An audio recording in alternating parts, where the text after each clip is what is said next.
here are going to be paid for locally, which is a big issue. And I guess I've noticed in your, I think you have a very robust MTSS system, program. Yes. Every school support Yes. people, and part of the success of that program is obviously, I've done a little work in some other school districts in the last 10 years, and where that's a robust system doing well, it basically reduces referrals for testing.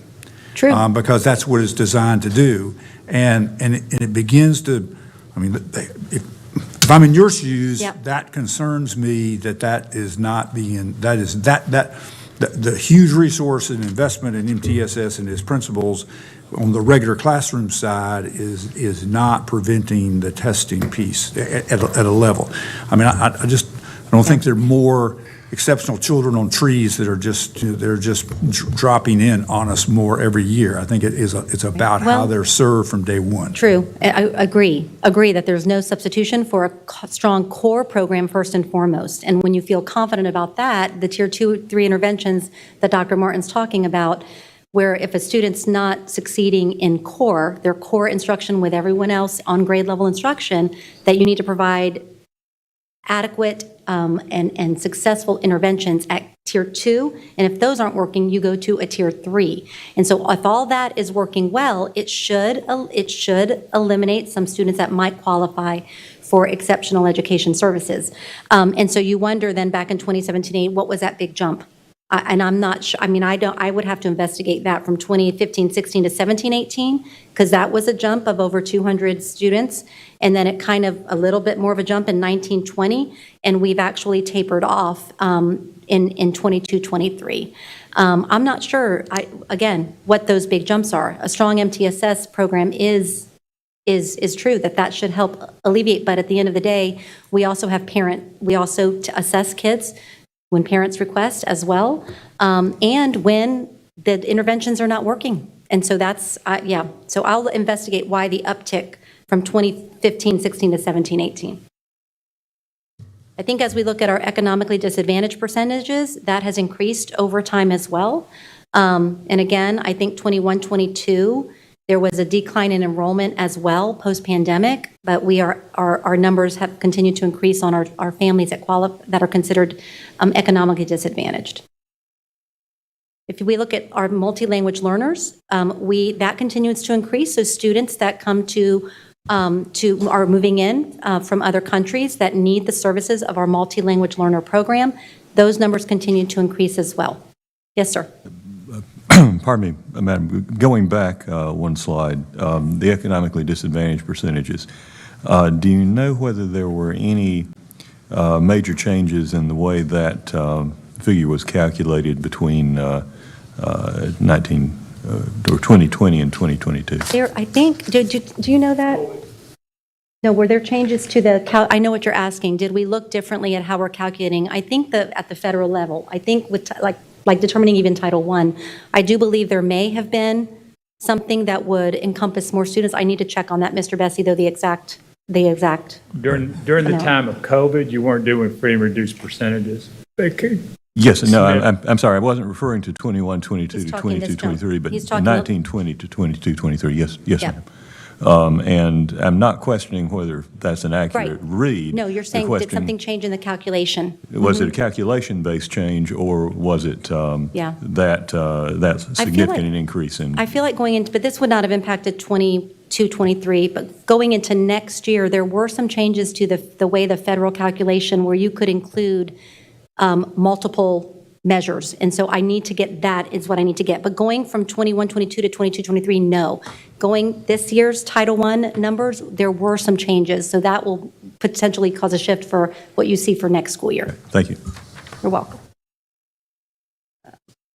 Here, multi-language learners, again, students that are coming to our country that are in needing of services, or even current students that are still learning the language that are getting services.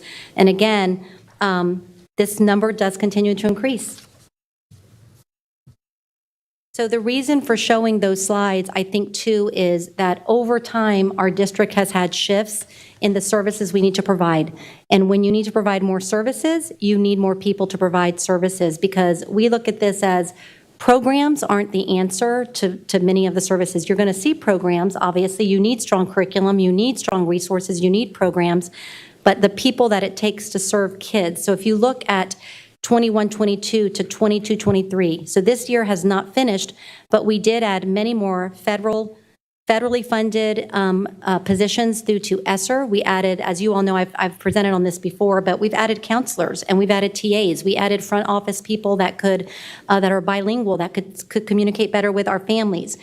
We've added behavior people to schools because of the uptick in mental health supports that are needed. We added people, the behavior positions, where people could go into classrooms and coach teachers. And so when you think about 22-23, there is an uptick in numbers, but that will once again decline after next school year when we still don't have those ESSER funds. And so ESSER, so as you look at this, there were increases in all three categories due to just the level of support our students need post-pandemic. And next year is that last year where you'll see so many federal positions that we've added that will start to taper off the year after.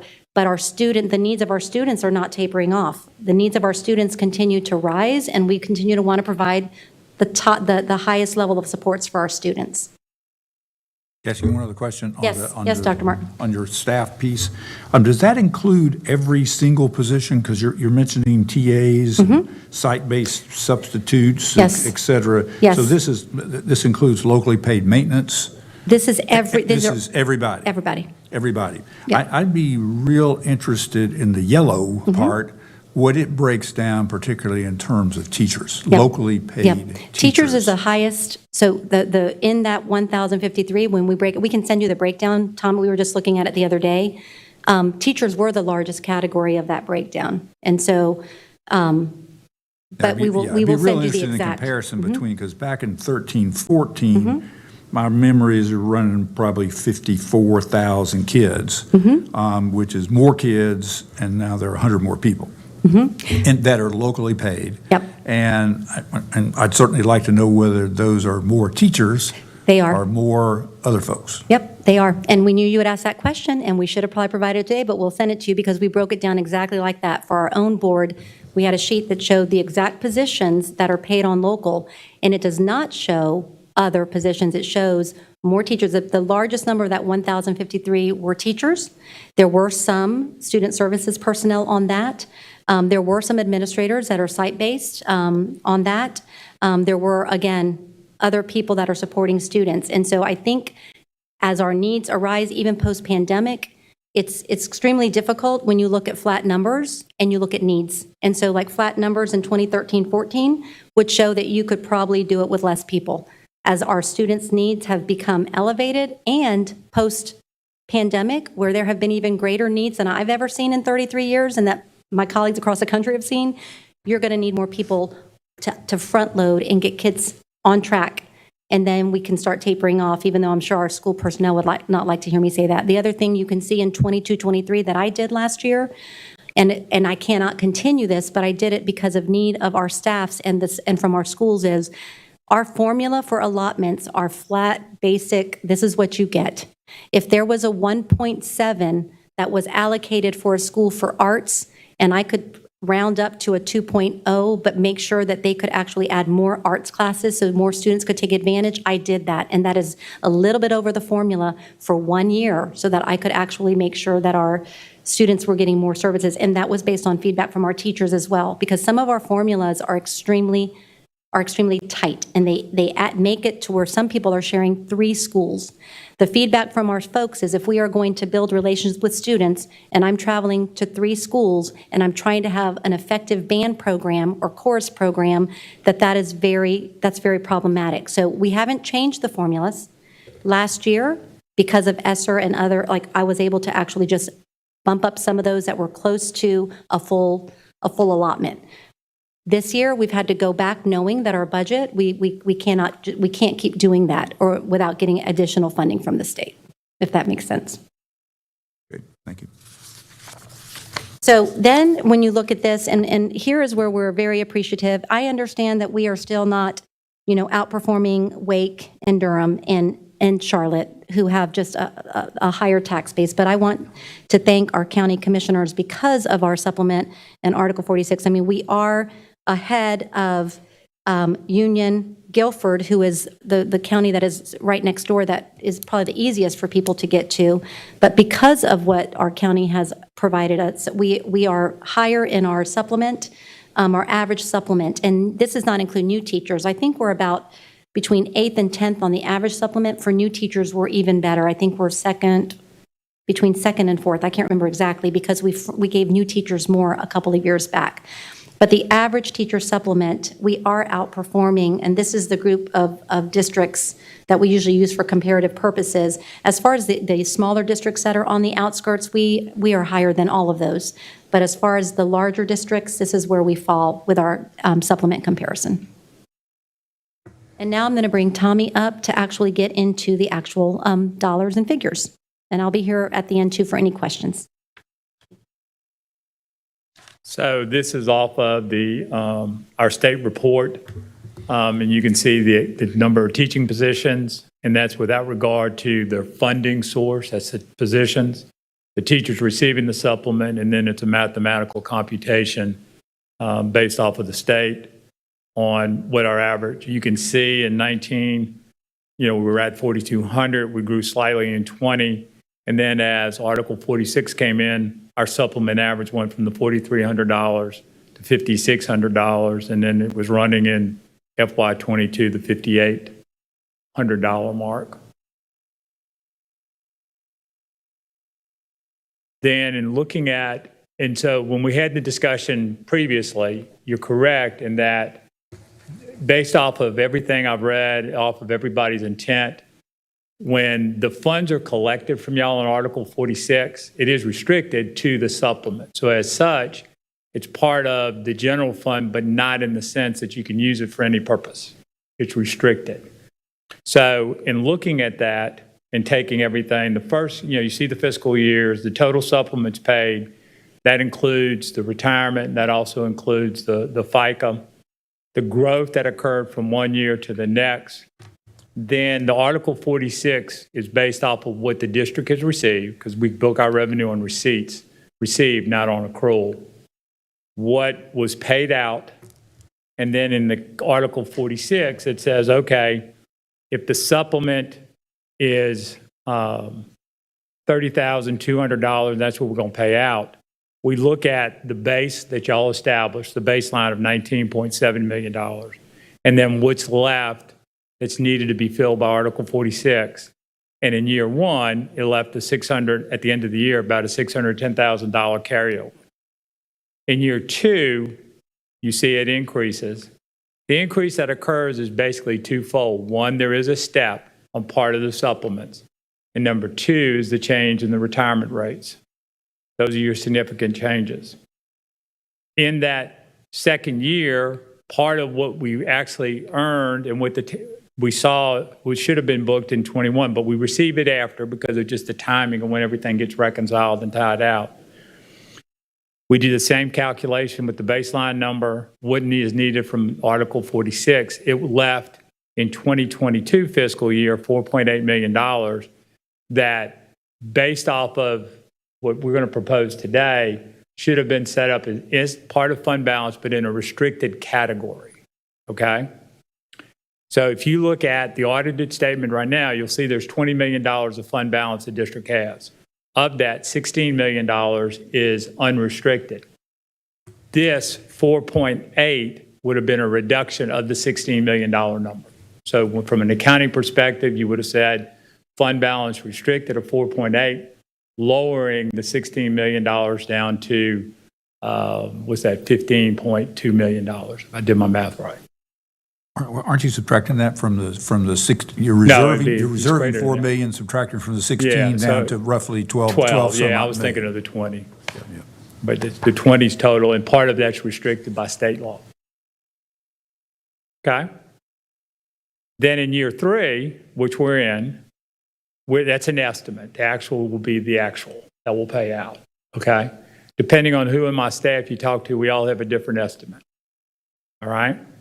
But if it comes in at 47 million, you see the payment flow, and it would work out that at the end of the year, we were slightly above the baseline. The district would have to cover that, and that'll come out of our year-end funds as you reconcile your budget to actuals and getting ready to close out your books.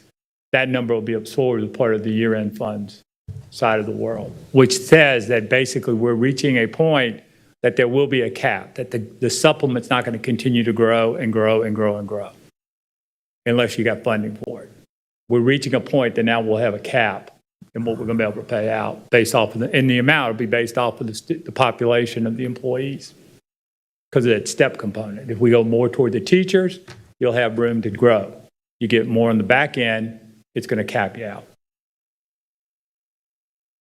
I still probably don't understand that last part. I'll think a little bit more about Okay. it. But I do have a simple question first, and that is the baseline amount of 19,798. Where you say that? Where did that come from? I'll give you a copy in my file at the office. That was a number that got discussed, and if I recall, it came out of a document from y'all, from the county during a discussion that the baseline was going to be established at the 19,798.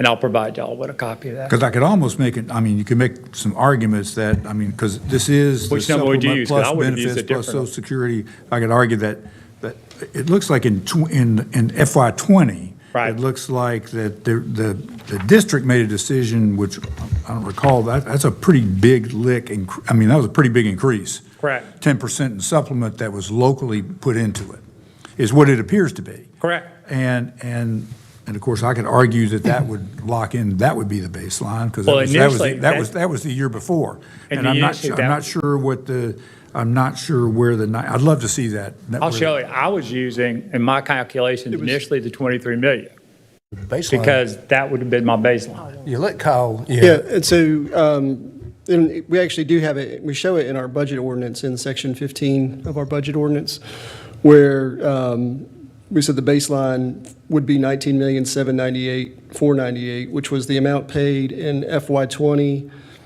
not including the $3.6 million. Not, wait a minute, not including. the fronted, that Yeah. was the front amount. So, well, in FY '20, we had increased the property tax rate by 1 penny, and that went toward supplements. And so we backed that out of the total number to set the baseline. Don't you remember, y'all I do actually- remember this, I remember the cent increase, and I remember that we promised that if the Article 46 passed, we would reduce it by a cent, which we Yes, did. that's right. And so you made an adjustment from the 1 cent increase. Yeah, Correct. we tried to institutionalize that number in the ordinance that year, and so that is the number, and unless the board policy changes around it, that was sort of the guidance, and It's good. we needed a fixed baseline, and we did, so. I got it, well, that ended up being generous, that was good.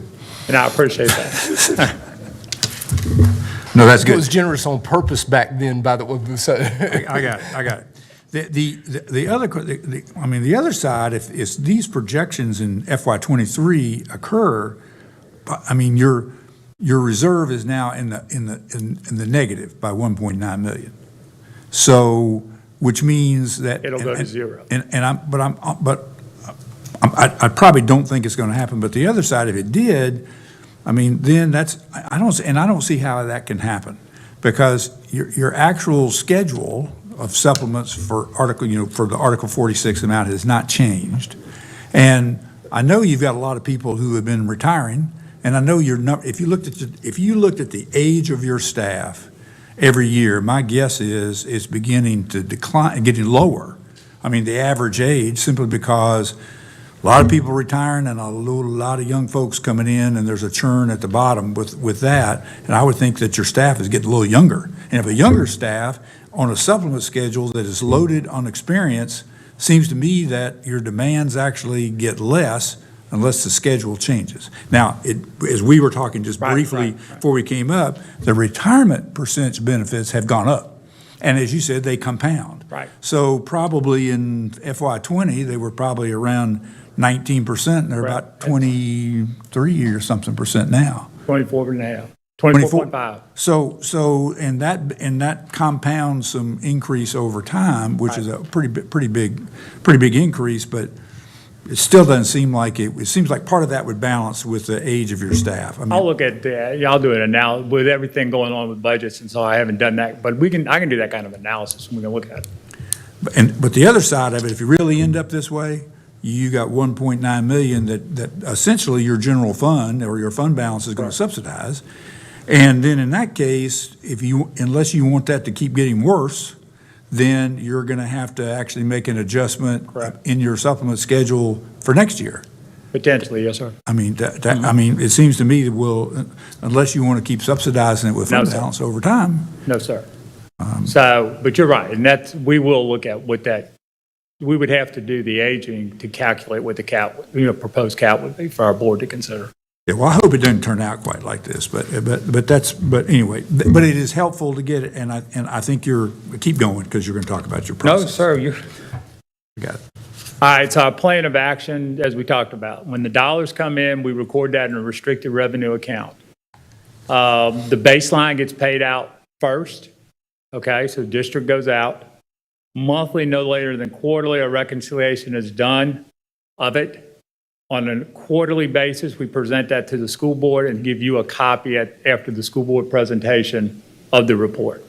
That way, everybody has all the same numbers, and hopefully then it flows and it answers any and all questions you may have. Any other questions for Tommy? Thank you. It's been very helpful. Thank you. Yes.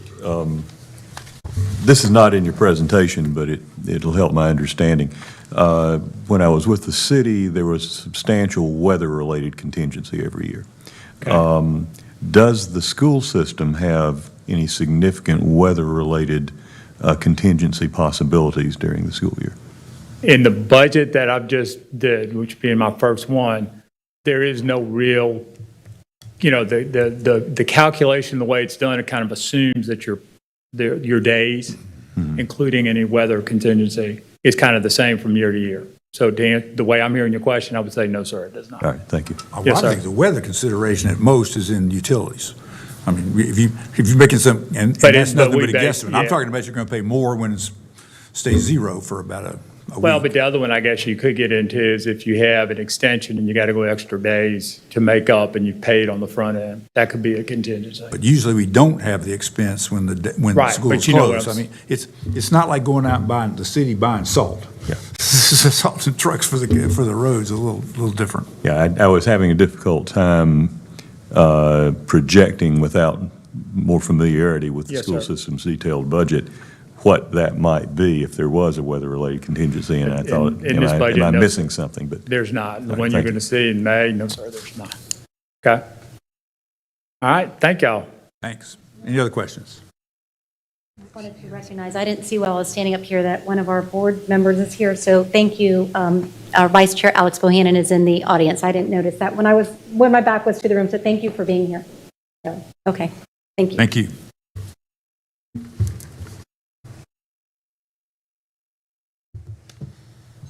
All right. The second item, we're pleased to have Dr. Janet Spriggs, our community college president. I know she has several staff with her for her quarterly report, and thank you for being here. Absolutely. Thank you so much. And I'm going to attempt to figure this out, but I might need help. Ashley, I'm so sorry. I think I can end show. Is that right? And then share. Find me.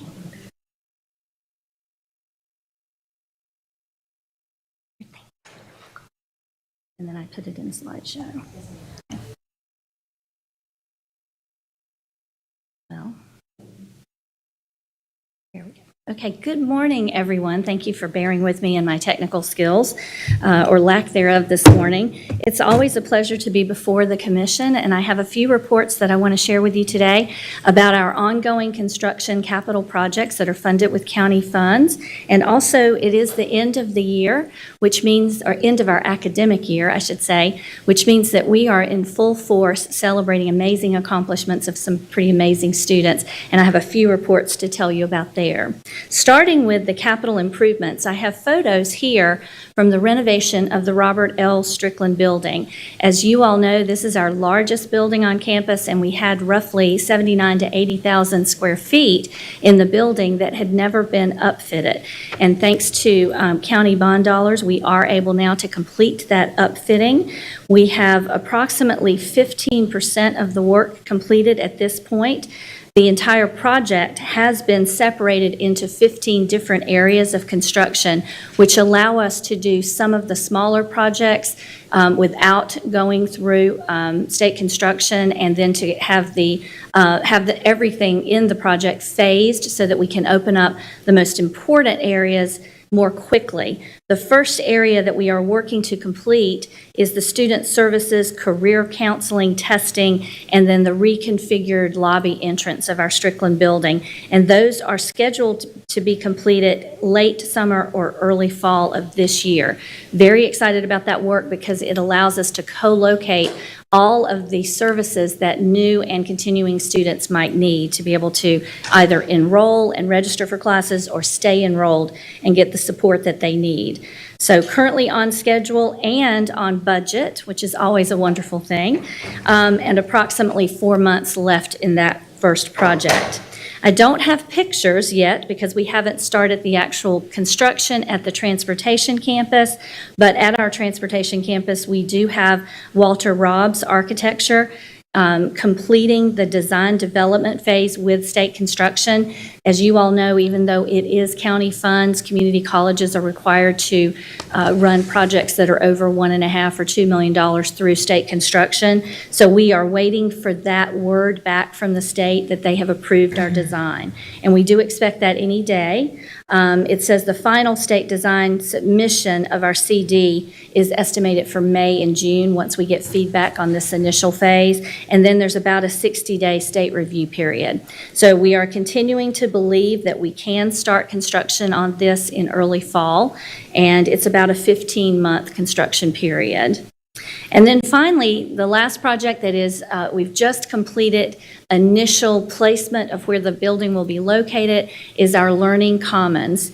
It's a $23 million project, and it is going to put us into space that is technologically advanced and able to meet the needs of our students and give them the technological resources that they need in a library. We're really calling this our 21st century library experience. We have made a final building placement.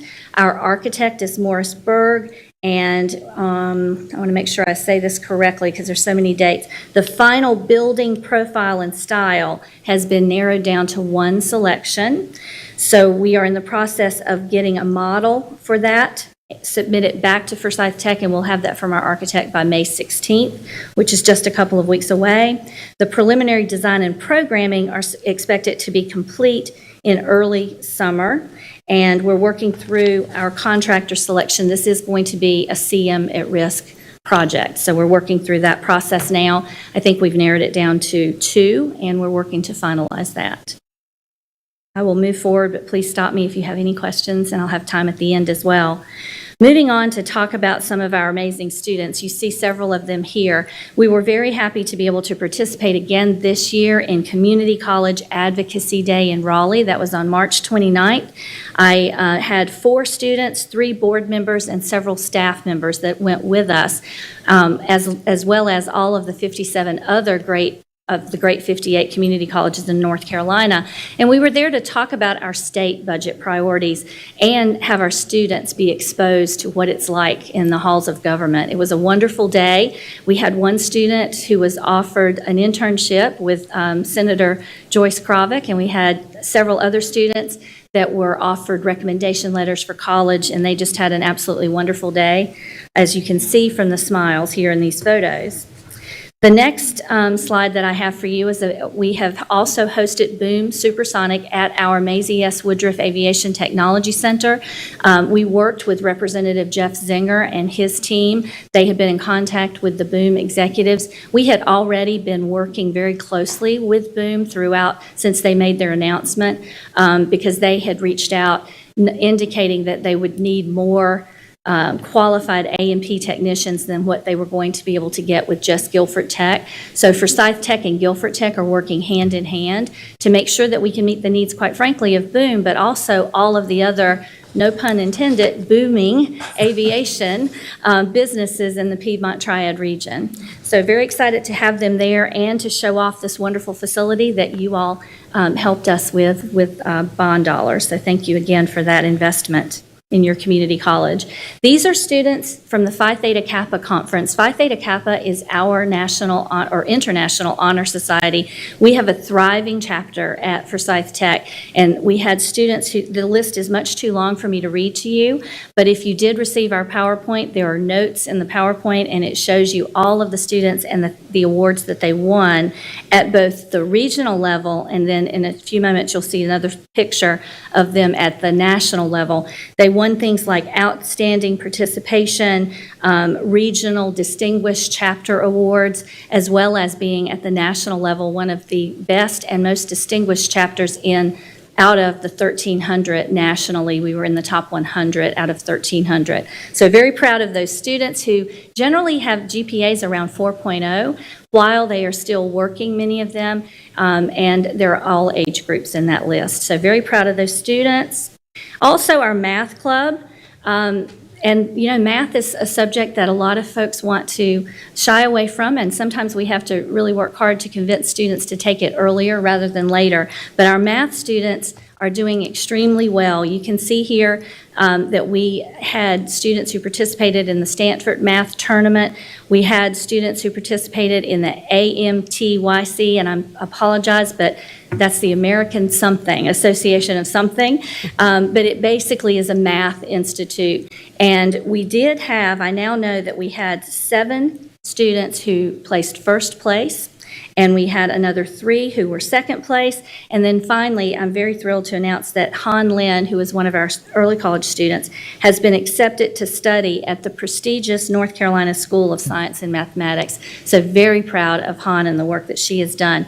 I'll also add that our math work at the college, we have redesigned the way that we teach math. We've put it into an 8-week format, and it is now being used as a model for the state. We are actually going to be working with our system office to tell them the work that we have done because our results have been so amazing. We have much higher pass rates than average on some of the key math classes, and so just this week I signed a document allowing some of our faculty to help teach the rest of the state some of the good things that we've learned about teaching math. And then finally, our N4C SGA, we have student government associations at every college, but we also have a statewide North Carolina comprehensive SGA. We have officers who serve at the state level, and this year we had 2 award winners at the state level. 2 out of the 4 awards that they gave came to our students. First of all, Renuka Katre, who is with the glasses in this picture, won the Dr. Michael Taylor Servant Leadership Award. I will also mention that Renuka is our SGA president, and this past weekend she interviewed as a finalist for the Goodnight Scholar or Goodnight Scholarship at NC State University. So we're waiting with bated breath to see how she did, and I have a feeling she's going to make it. She's really amazing. Also, Destiny Perez, who is the other female in this picture, won 2 awards at that conference, the Brian Pugh Award and the Daryl Mitchell Award for Outstanding Student in the Western Division. And we're very proud of Destiny. She graduated high school at age 16 and is finishing with us now in May. This was just last year, if I'm not mistaken, that she graduated from high school. She's going to graduate with us in May, and I think she's headed to Western Carolina University. So we're very happy and proud of Destiny. Oops, I went the wrong way. My apologies. And then these are just additional pictures from the Phi Theta Kappa National Conference, where again, we did very well and had many individual as well as chapter awards. I also wanted to share that we are very excited about a new grant that we have received, the National Center for Biotechnology Workforce, which is at Innovation Quarter at our campus that is co-located with Greater Winston-Salem, Inc. We're going to get about $80,000, and what we're going to do with that is train college administrators from across the country. It's 3.5 days, and they're going to be learning from us emerging technology around biomedical, and biotechnology. So thrilled to be bringing those folks here for that 3.5 days and excited about this NSF grant. And finally, I want to invite you all, I think I invited you last time, but since it's closer now, I'll remind you that we are celebrating, our big celebration for the year is coming up on May 10th at 5 p.m. at the Lawrence Joel Veterans Memorial Coliseum. It's our commencement. We would love to have you join us. We have special seating, and we'll do our best to get you in more quickly and through the line and seated in advance, and we would love to have you in attendance. And I will close by offering questions. And also one other thing, I have lots of my team members with me here today. I have our Vice President, Chief Officer for Economic Mobility and Workforce Outcomes, our Vice President, and that's Alan Murdoch. Jennifer Coolum is here. She's our Vice President for Workforce Outcomes and Process Improvement, and Danielle Rose, who is a Director for our Work-Based Learning and Apprenticeship Programs, along with Chief Officer Paula Dibley. My three colleagues on this side of the room are here in support of something later in your agenda that I just wanted to take a moment to share, that I'm aware of an upcoming ask that we are going to be making with you and in partnership with the county around LEAP at Forsyth Tech. And I think many of you were with us back in 2019 when we started our Learn and Earn apprenticeship program. We currently have 50 students this semester, almost 50, I think it's 48, students in a variety of apprenticeship programs. And we've been very grateful for support from Duke Energy and Apprenticeship North Carolina to help us fund tuition and books for those apprentices. That money is sort of running out now. We've had a lot of use of that funding, and we've applied for additional funding that we do expect to get, but we're not sure yet, and we still have this need. And so we're making an ask. I think it's around up to $100,000 in partnership, again, with our workforce partners, primarily the county being our number one workforce partner. And so that's coming up a little bit later. I just wanted you to know I'm very much aware of it and very grateful that you're even considering it, and would ask that you would, if you have any questions for me or others about that, let us know. And with that, I will conclude my report and be happy to answer any questions you may have. Dr. Spriggs, would it be possible to have those whom you just recognized who are seated to stand and let us give them a salute by a round of applause? Would that be all right with you? I am always happy to have my team members recognized. If you would like to stand. Thank you, Commissioner. I've got just one short question. Okay. Is it your next quarterly meeting or the one in the fall where you do your strategic plan update data. goals? Data one, that's... We are finishing our semester in May. I think I actually said to you that I would bring it next time, but I thought next time was June. My apologies. I am on the calendar for June, I believe. We will have data in June, and we will have comprehensive data in the fall. Yes, so we do have the end of year data that I can bring in June, and then we will have the bigger holistic picture from the strategic plan analysis when I come back in the fall. Good. I always appreciate the update. A lot of good things, a lot of good kids being successful, and certainly glad to see those construction projects, moving their way, sometimes slowly with you have a little extra state oversight. Yes. It really helps, I know. Yes, it does. And there's a lot of state money being spent at community colleges right now, so it's kind of a backlog. They used to promise us 30 days, and now it's 60, and they take every bit of that 60, it appears. But yes, we are moving forward. We have a contractor for the Strickland renovation, Garanco. They're out of Stokes County, I believe, and one of their founders actually graduated from Forsyth Tech in 1975. But they are doing great work and really pushing and moving faster. They're quite ahead of schedule, actually, right now. So we're happy about that, and we'll keep doing our best to manage state construction. Other questions for Dr. Spriggs? Please. Yes, thank you, Dr. Spriggs, for your presentation and update. I am very curious about the way that you all are teaching math, especially in light of the math scores that we see here locally. And I'm not sure if there's a way for us to leverage what you all are doing to assist in the public school system. But is it a certain methodology you all have found a different type of curriculum to teach math, so I'm just wondering what that's about. It's really not, to my knowledge, and I am not teaching, I'm not one of the teachers, but it's not necessarily a different methodology. I think it's the way they approach the learning and the way they have built this 8-week model, and the way that, quite frankly, they provide additional tutoring support along with the instruction in the classroom. So it's really kind of an embedded tutoring model. But we have also built and redesigned our developmental education for math model so that students can get, they can actually take a college math class while they have a co-requisite developmental math class, and that has made all the difference, because one thing about students who come to the community college and need to take developmental education is that their financial aid won't pay for it, which is hard. But also, secondly, they're not gaining college credit. And so if we can get them an early win, if we can embed tutoring for developmental education in with an actual college credit-bearing class, they get momentum, they can use financial aid, and they move forward much faster. But I would be happy to get more information on the specifics of the pedagogy and the way they're teaching it, and also, of course, always happy to partner with others on how we can use what we're learning to help others.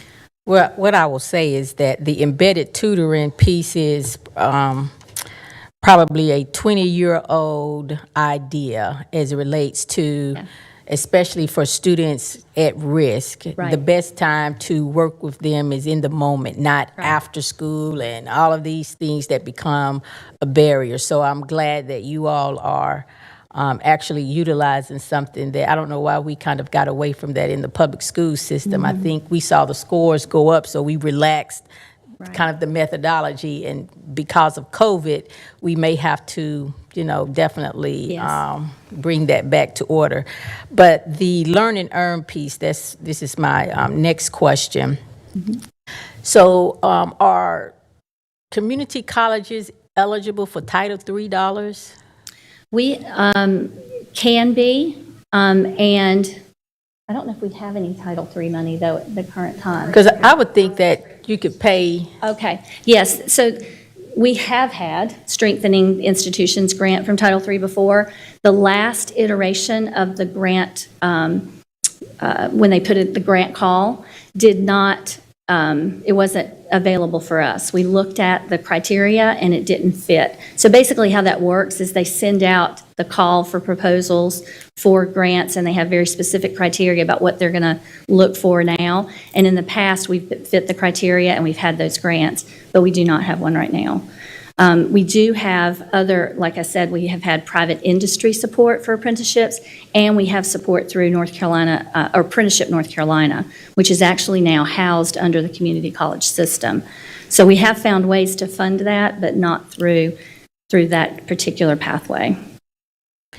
And this is my last question as it relates to the learn and earn. I guess, have there been any conversations with those companies that we send the students to for the apprentice? Because we know that they're in need for just the manpower, and I wonder if there's a way to leverage that to kind of help support the learn and earn. I think it would be a great investment on the business side, too. I absolutely agree, and they really are investing. So the problem that we have had is that the employer partners are actually paying the students for 40 hours of work, and they go to work for 20 and they come to school for 20. So they're already making that investment, and that's why they're not as eager to make the other investment.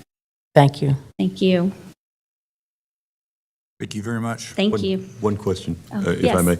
Back to the transportation campus, can you please remind us the programs and facilities that you're anticipating based there, and just with which ones are new, which ones are expanded room? Right. We have, at our transportation center, we have a heavy diesel equipment, we have automotive, general automotive technician, and we also have, and are very proud of our work with Toyota. We are the only Toyota T10 certified educational provider in the Southeast. So we provide for all of the Southeast, and we have an apprenticeship program through Toyota as well. We have motorcycle, we have race car technology, we have auto, body, and collision. And essentially, the addition to that campus is allowing us to expand those programs, which could and most likely will include additional certificates and diplomas that are short-term and stackable to the degree. But we don't at this time, to my knowledge, have any plans for new programs. It's more what we have is already going very, very well.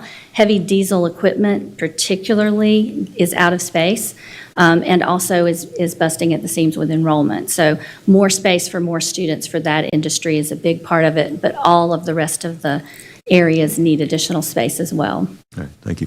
You're welcome. Mr. Chairman, could I ask just one thing? So the community college has been a great partner as we've dealt with market challenges in the county. And so maybe talk just a little bit, because they've really ramped up what they've been able to do with our EMT Academy on the public safety side, but also with the Sheriff's Department, because we know we're at sort of crisis levels around staffing.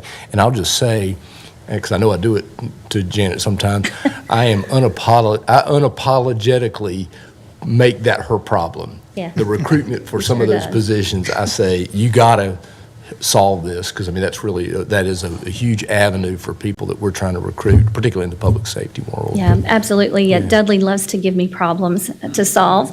And then we work collaboratively to figure them out. So it's actually a very good thing. We did do great work around the EMT and EMS pipeline and when we had such significant shortages. We also now are working, our Dean for Public Safety Training, Conrad Walsh, has a lot of creativity. In fact, sometimes Alan and I will tell him, proceed until apprehended, but then we're very closely watching for when we need to apprehend, because he just goes with things. And he is working on special delivery options to be able to change the way that we deliver the detention officer training, so that we would be able to have people working more quickly and even working and training at the same time. And Alan, are there any other specific things other than what I'm talking about that we're doing right now? We're also creating a certificate program Right. for detention officers. So it'll be a lower amount of time. A lot of time, and then that could be able to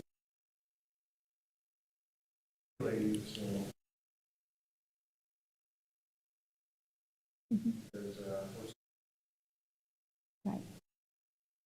Right, and I think that's important that Conrad does have ideas about how we structure this new shorter certificate to be able to use as a retention tool and for ongoing development as well. We're also looking at students who are maybe in limbo. They're not really in limbo, but they're not declared into a pathway yet, or they're struggling to stay in the pathway that they're in, to see if there's a way that we could give them information. This was very successful strategy when we were working with EMTs. We had paramedic night, and we basically partnered with county staff and other paramedics and EMS to come to the college and show the students what the program was all about. And we signed up a lot of students through that effort. So some of this work is about getting the word out on what the salaries look like and what the job opportunities look like, and finding those students who are interested and maybe not moving forward in a different direction so that we can get them in that pipeline. If I may, one brief follow-up on what Dudley just asked about. And this was one thing that was in my mind when you mentioned the transportation center. There is a sort of a broad community shortfall in bus drivers. Yes. The school system, the transit system, and I didn't know if there was a program underway to sort of bolster, recruitment and training there, or if one was under contemplation. Not to my knowledge. We haven't been approached or asked about that. However, we can certainly reach out and see if there's a way that we can connect and help with that. I think you're asking about actual bus driver training, and I do know that the school system does that. I'm not sure if they do it in-house or how they do it, but The DMV thing. DMV, okay. But certainly, we are happy to, see if there's any way we can assist with that. Yeah, I know that both the school system and the transit systems have in-house Yes. training programs, but Yeah, they're struggling. right, and we're happy to help if we can. So we'll make sure we reach out and see what we can do. Thank We you. have strong relationships and partnerships with the school Isn't system. it strange how sometimes you connect a vision in your mind from something that happened years ago. When you mentioned Toyota, it reminded me of Channel 12 was right on the spot. The bank in King was robbed, and a witness was standing by to be interviewed, and they said, "What did the getaway car look like?" And the witness said, "I can't remember what it looked like, but it was a white Toyota." Toyota's been part of my vocabulary where Toyota's concerned for years. Well, we have a very strong partnership with them, and we're very excited about that because I think it can only help with the expansion they're making just down the road in North Carolina. So we're working with other colleges on how we can help them with that. Thank you so very much. I appreciate it. Thank you. Thank you. Are you driving a Toyota? Do I? I actually have one, yes. Thank you. All righty. Our third presentation is our quarterly update from Partners Behavioral Health, and we have Jackie Copeland here today. I appreciate his work. I serve on that board, and there's a lot of challenges at the moment, and appreciate all that they're doing. Thank you. Good morning, Commissioners, and thank you for your service. Dr. Martin on our board. Again, here to give you a quarterly update of what we're doing as your member care organization to meet the needs of the residents of Forsyth County. First, want to talk about, because what we do is all about our members, and give you a few of the numbers of members we've served. Looking at the third quarter of this fiscal year, the period of January to March 31st, we served a little over 2,900 folks for our Medicaid members. Again, we had two populations we serve, the Medicaid along with state funded. With that, we look at our penetration rate, and then as I mentioned in past, that's the rate of people who want to get services. We get those into services. We're at 26.9% for this quarter that we're looking at here. That's a slight increase from last time I reported, almost just a 1 percentage point increase. So not a big increase there, but we're continuing to focus on that, look at ways we can continue to increase that number. Could I interrupt you? Yes, sir. Could you give a rough number for the state? Because this statistic I was not familiar with till I got on that board, and clearly, because a lot of people would say, well, 26.9 doesn't sound very many. So can you give them a little idea of sort of what the state rate is for that? Yeah. The state rate, if I'm not mistaken, is somewhere, it's in the teens. I want to say 17 to 19. One thing about Partners is we have really worked hard at this piece to be one of the leaders. There's several data points that the state of North Carolina looks at, the Department of Health and Human Services, and they give ongoing reports of how we stack up with the other 5 LME MCOs. We typically are, in most of those categories, are either lead the state or number 2 in the state. We kind of battle with the nearby LMNCO, which would go unnamed, and our competition really serves. So it does seem like a low amount, but it is a significant number just because of the folks with behavioral health needs.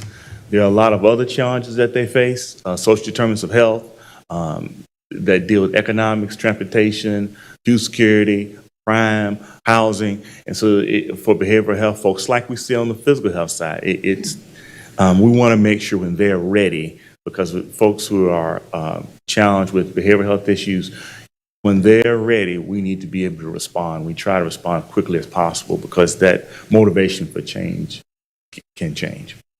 Thank you for that, Dr. Martin. On the state-funded side, we've served a little over 2,900 individuals. Also, these are folks who, for all intents and purposes, do not have another source of insurance. They don't qualify for Medicaid. A lot of these are folks who working poor and others who, if their state funds for that they qualify, categories they fit into, we manage that and try to provide them services. Very limited dollars here. The state has over the years decreased that state funding amount significantly, but we try our best to find creative ways to try to meet their needs. Next, I want to talk about something I know that question that the commissioners ask is, okay, Jackie, we hear about the people, the numbers you got there. how those people are going and getting into services and sticking with it. So I think I shared the last report with you, our initiation and engagement. And initiation essentially is there's an industry standard that says if a person can, once they say they want service, if they can get 2 or more services in the first 14 days, it increases them continue on with services. So I have that number here for you. On the mental health side, Forsyth County is at 24.55%. That's a slight increase, again, not right on 2 percentage points. Substance use, it's at, you see 41.12%, and that's roughly compared to the last quarter, almost the same. It's named 1 percentage point white. Next, engagement. In studies also, industry standards say that if a person, once they have that first appointment, visit, service, if they can have 2 or more within the first 30 days, it increases their overall success at engaging in services and entering into recovery or wellness. So that being in place, looking at again for the same quarter, the first quarter, of this fiscal year, I may have didn't mention that earlier. We're at 16.7% on the mental health side, which again, that's a pretty static number. It hadn't went up much since the 4th quarter of last fiscal year. But substance use, it had a significant increase of 9.96 percentage points increase for the first quarter. So a significant increase on that one, and we're looking to continue that growth there. Yes. Understanding the stat, I assume that you're talking about, with this second set of percentages, folks that didn't get 2 or more within the first 14 days, but they got them within the first 30 days. Yes. All right, thank you. Mm-hmm. Next, looking at telecare management. This is the services that are provided to help people have those linkages to make sure they're engaged in services. These folks tend to have, be very vulnerable, have very high needs, and how we, and now along with our providers, can work to help them make those connections, be able to identify what are some of the issues and barriers they face. I mentioned social determinants of health, a lot of times transportation, food. What are those barriers that they face, and how to help them to get engaged with their provider. These folks work with them. See the numbers there we have broken down in here in 2 groups. The mental health substance use group, you see over 300 members are being served from that. That's based off March numbers. 136 of intellectual development disabilities, they receive care management also. And that gets into the third bullet point here. The innovations waiver, that's again, I've talked about before, you've asked some great questions about. There's a little different group of people who have received targeted case management, because these folks have received an innovation state waiver slot. These folks with intellectual development disabilities have went through a process of submitting a lot of information to be able to identify for these additional funds that kind of go above and beyond what they can receive from Medicaid and or state dollars for their services. Want to also share, again, that too is a finite number. Right now, we have as you see, 775 individuals and families who meet the criteria for innovations waiver, and they're just basically waiting for an innovation slot to come available. So with that, we continue to track that. We also offer those families other services that they can have as they wait for innovations waiver slot. Right now, 35% of those folks on that registered unmet needs are receiving other services while they wait for a service slot. Can I interrupt you again? Yes, sir. I think the last time you were here, we talked about the new, slots that were available, innovation Yes, waiver sir. slots, and at the state, and how slow that process was going in terms of allocating them, and the difficulty of determining who is, when this list has been 16, 17 years, to determine who's next and whatever. That's a serious issue, and I did have a chance to talk to kind of I guess, the assistant secretary who was here you were here at the hearing we hosted with Commissioner Secretary Kinsley. Kinsley. Yes, and that's a serious problem. I mean, that's streamlining that process, because very few of those slots have been awarded. And like I think I said in back your last report in December, if I was a state legislature, I'd say, well, I'm not too interested in providing more of these slots because they can't seem to get them awarded, and it makes me think the numbers might not be accurate. So do you know how that process is going? I mean, we're 3 months later now. Are we moving along on that? Yes, we are. We're in a process where, let me back up. We're continuing to work on that process and get those slots filled. Forsyth County received 39 of them. Some of the challenges that we've faced, Dr. Martin, thank you. Your conversation we talked after I think the last briefing, you had some very poignant questions. One of the things that we do is we follow a certain process that's been identified by the Department of Health and Human Services in filling those slots. We've ran into a couple of barriers, and they're not just partners barriers, but statewide there's some barriers being faced. First of all, the typical things, as Dr. Martin said, some folks have been on 15 plus years on this waiver, waiting for a waiver on restaurant unmet needs, waiting for a slot. So we have to go sometimes find these people because phone numbers change, emails change, and what have you, especially if they haven't been engaged in services. What we've also ran into is they may have had a developmental psychological evaluation 10 years ago. Their services they may have received didn't require an updated one for whatever reason. So now we have to get them a new evaluation. What we ran into now is something, again, the state is dealing with, is a lack of providers who can provide those evaluations. They're very specific in nature. There's a limited pool of people who are trained to do those. And just like we see across our industry with labor force, we're seeing this same thing in regards to just people who are available to do these evaluations in the time they're required. So we're facing those things, and we've shared those with the Department of Health and Human Services along with our peer organizations and kind of talked about ways that how we can address this, because it's really, it's not doing a service to these families that have already been waiting years now for this slot, and we're up against this post-COVID thing now where there are not enough providers to do this specific one, and we're trying our best to recruit new ones all the time. At the mental health town hall that the county had last month, even one of the psychologist providers stood up. Of course, after I went and asked him and see if he'd be open to it, but again, such a specialist, he didn't. But that's just an example of how we're trying to recruit more and more psychologists and providers in general to address this issue. This also plays into direct service. So the bottom line is, of the 39 new slots we were allocated, how many have we awarded now? Right now, we have 30, and we're working on the last 9 in process. So we've gotten 30. Yes. So back in December, that number was like less than 5. Yeah. So we made a lot of progress. Made a lot of progress. But That needs to be on the list. You need to talk about it. That's big. That's a big Thank you, issue. sir. Yes, I will add that to the list. Yes, we have made progress. But we want to get all those 39s in place. That's kind of what I'm hoping looking for. Thank you for your question.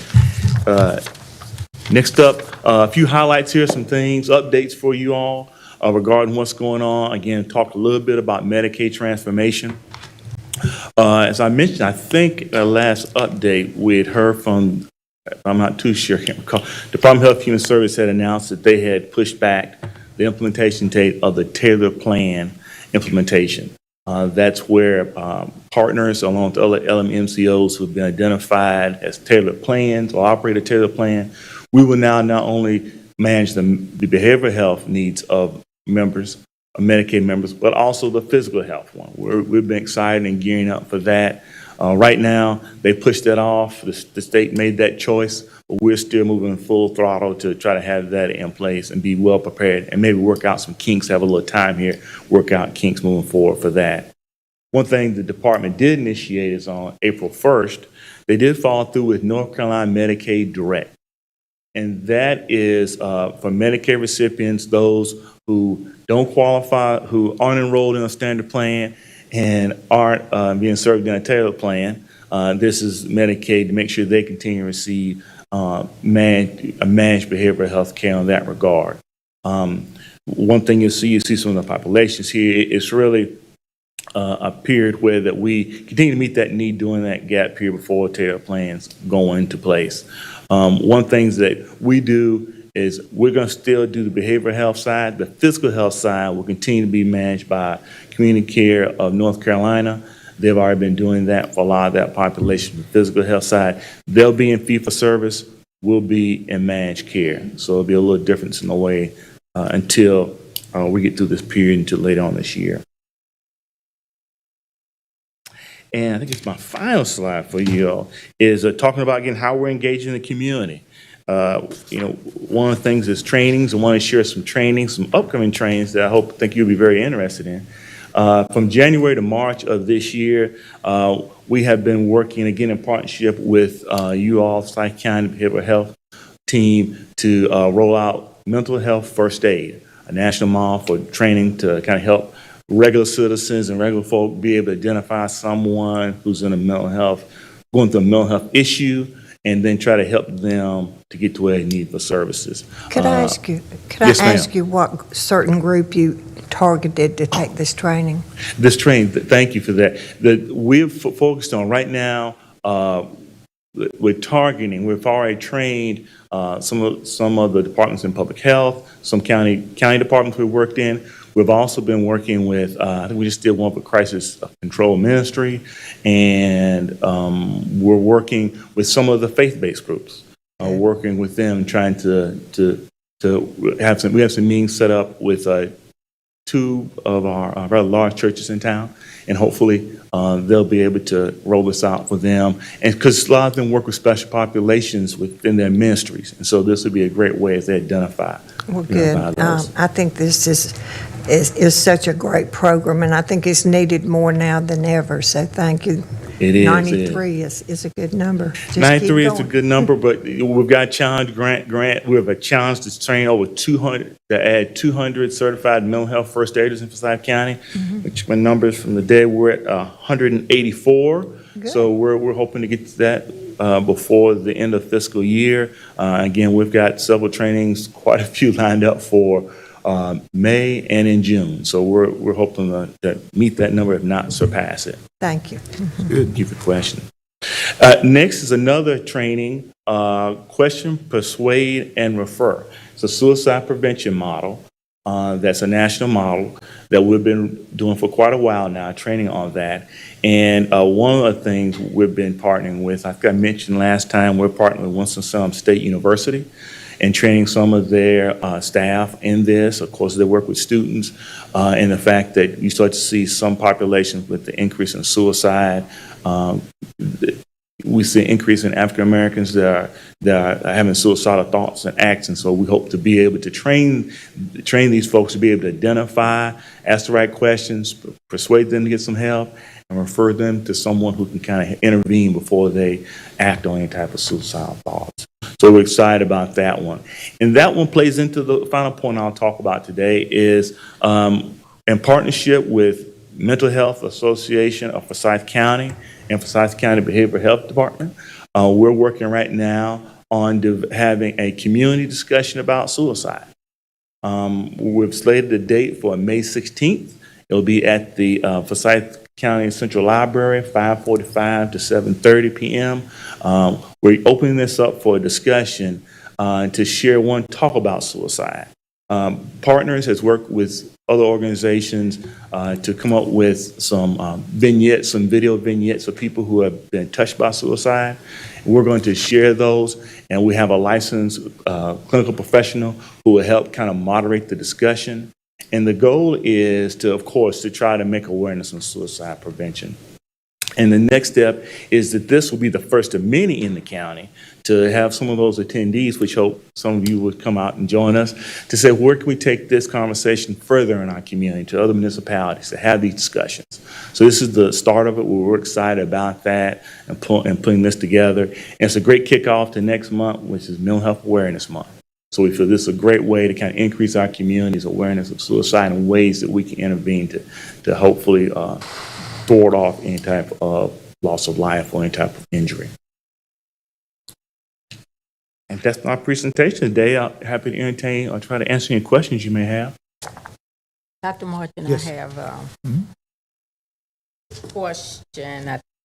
It's a question or a comment. Let me process it as Yes, I'm talking to you. Commissioner Thank you, Mr. Copeland, for your presentation. I am kind of perplexed about a community discussion about suicide. I've been in a lot of discussions, but that one seems to be a bit like, very sensitive. And to try to have it in a public space, I think I would be interested to see how it, manifests itself. So I appreciate you all taking on the challenge to have a discussion in the community about suicide. And I know you are aware that, we have had suicides, with our children. And that has been, for anyone, it's bad. But of course, the community realizes that when it touches our children, it becomes that much more concerning and problematic, especially for the public school system. So I was wondering if, I guess this is the question, if there is any consideration of trying to maybe get our counselor, get the school district counselors or someone from the school district to be a part of the conversation, and maybe there are some ways to start to have some of these conversations with our students with parent support. Great question, and I should have mentioned it, 'cause you're exactly right. And these are very sensitive conversations. In training, sometimes certain discussions may trigger certain feelings, certain thoughts.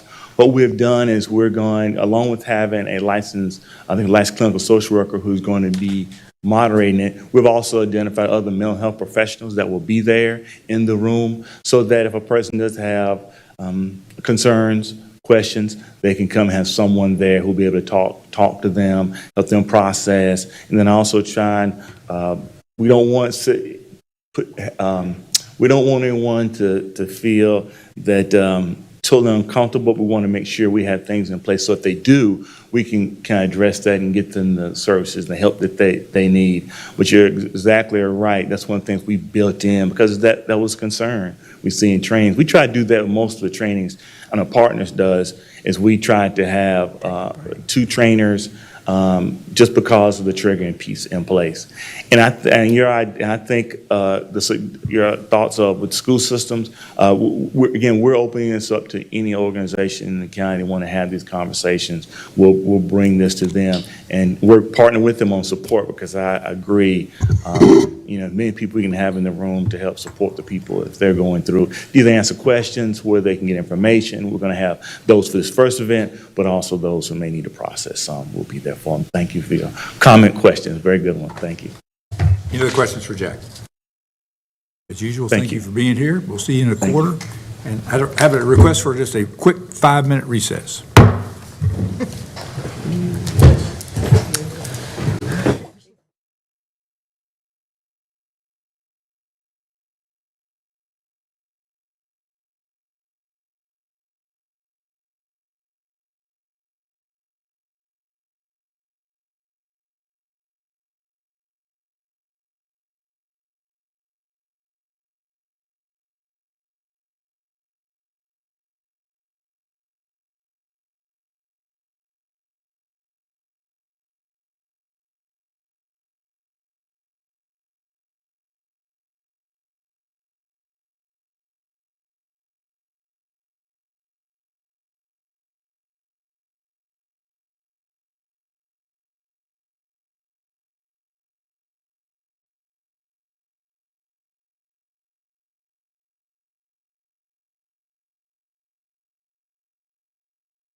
Huh?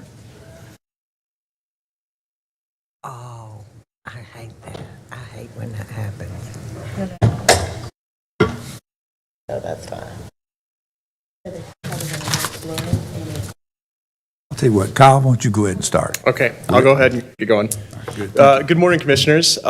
So I did want to preface this presentation because I think there was some conversation about maybe a little bit of a different topic today. I know we were going to follow up on the conversation from the winter work session back in February about sites out in the county that could be served by infrastructure and create employment centers.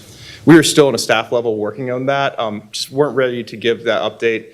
You know, as we discussed in February, there's a lot of complications around publicly discussing sites, what that process looks like, acquisition of property.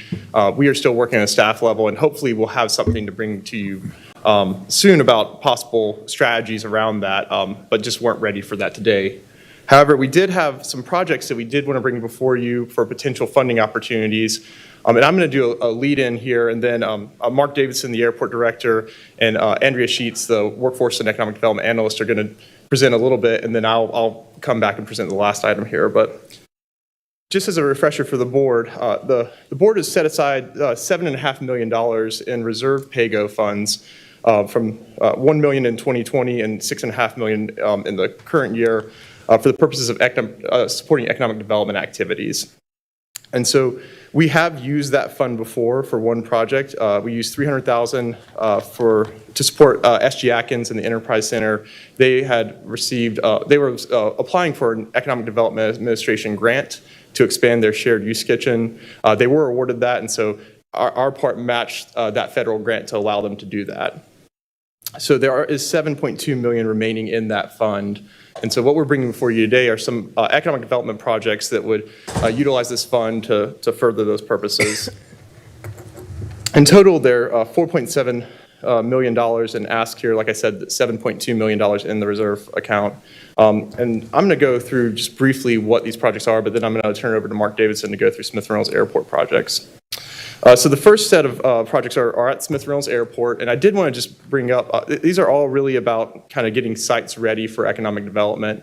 If you saw the news this past week, PTI landed a company, they do repairs to planes, about $50 million in investment, 250 new employees over the next little bit here. And really, what was really attractive to them is what they said was having a site that was ready. And so preparing Smith Reynolds Airport for possible economic development projects, getting sites ready is going to be a priority. So you can see here some of those. Mark's going to go into detail about each of those projects and let you know what those are about. The next item here is what Dr. Spriggs spoke about earlier, the Learn and Earn Apprenticeship Program, so really kind of filling a budget gap. The commissioners, if you recall, as part of our legislative ask, we include some funds for that program. And Andrea Sheets is going to come up here and talk a little bit about what the need is right now. And then the last item is a little bit different, and I'll come back up and brief this. This is some urgent repair funds that would go to leverage some Duke Energy funds in the community that there's been some news about recently too. So I'll go over that. So I'll ask Mark to come up now and go through the Smith Reynolds Airport projects. Good morning. Exciting hearing Dr. Spriggs talk about Boom visiting Forsyth Tech. There's a little bit of pride in that we got that facility up and going, but it's a little sad that they're talking about taking jobs over to PTI. So what I got in front of you today is to keep some of these jobs at Smith Reynolds Airport, create some high-paying jobs. And one of the projects is we have an existing tenant. If you remember back in June, Paul Bolton came to you, Piedmont Propulsion, and we actually entered into a new lease. They've been an existing tenant with a 10-year lease with two 10-year options. They have about 53 employees currently. And if you've ever been in the facility, there's a pit at the far end of the building, and it's where the U.S. Air used to do landing gear plating and things like that. And it's this kind of unique space where it's kind of hard to utilize it. For years, Piedmont Propulsion didn't want to really have anything to do with it, but they're growing, and so they've been actually in their lease that we just did, at a reduced rate, they're using it for storage. And the idea here is if we, the county, it's our facility, we own it, they lease a portion of it at a reduced cost, but if we could build the floor up They're ready to hire some new employees, buy some equipment totaling about $250,000. I think they can hire about 20 employees. And then we would get additional revenue, the airport would, and rental income. And so it's a win-win for everybody. So if we could utilize some of the money from the Economic Development Fund or the PAYCO funds. We have a budget estimate there we got from Piedmont Propulsion of $2 million. Back in 2017, they got some estimates. We're concerned about construction, so it's very conservative on the high end, but that's one of the projects we have listed here.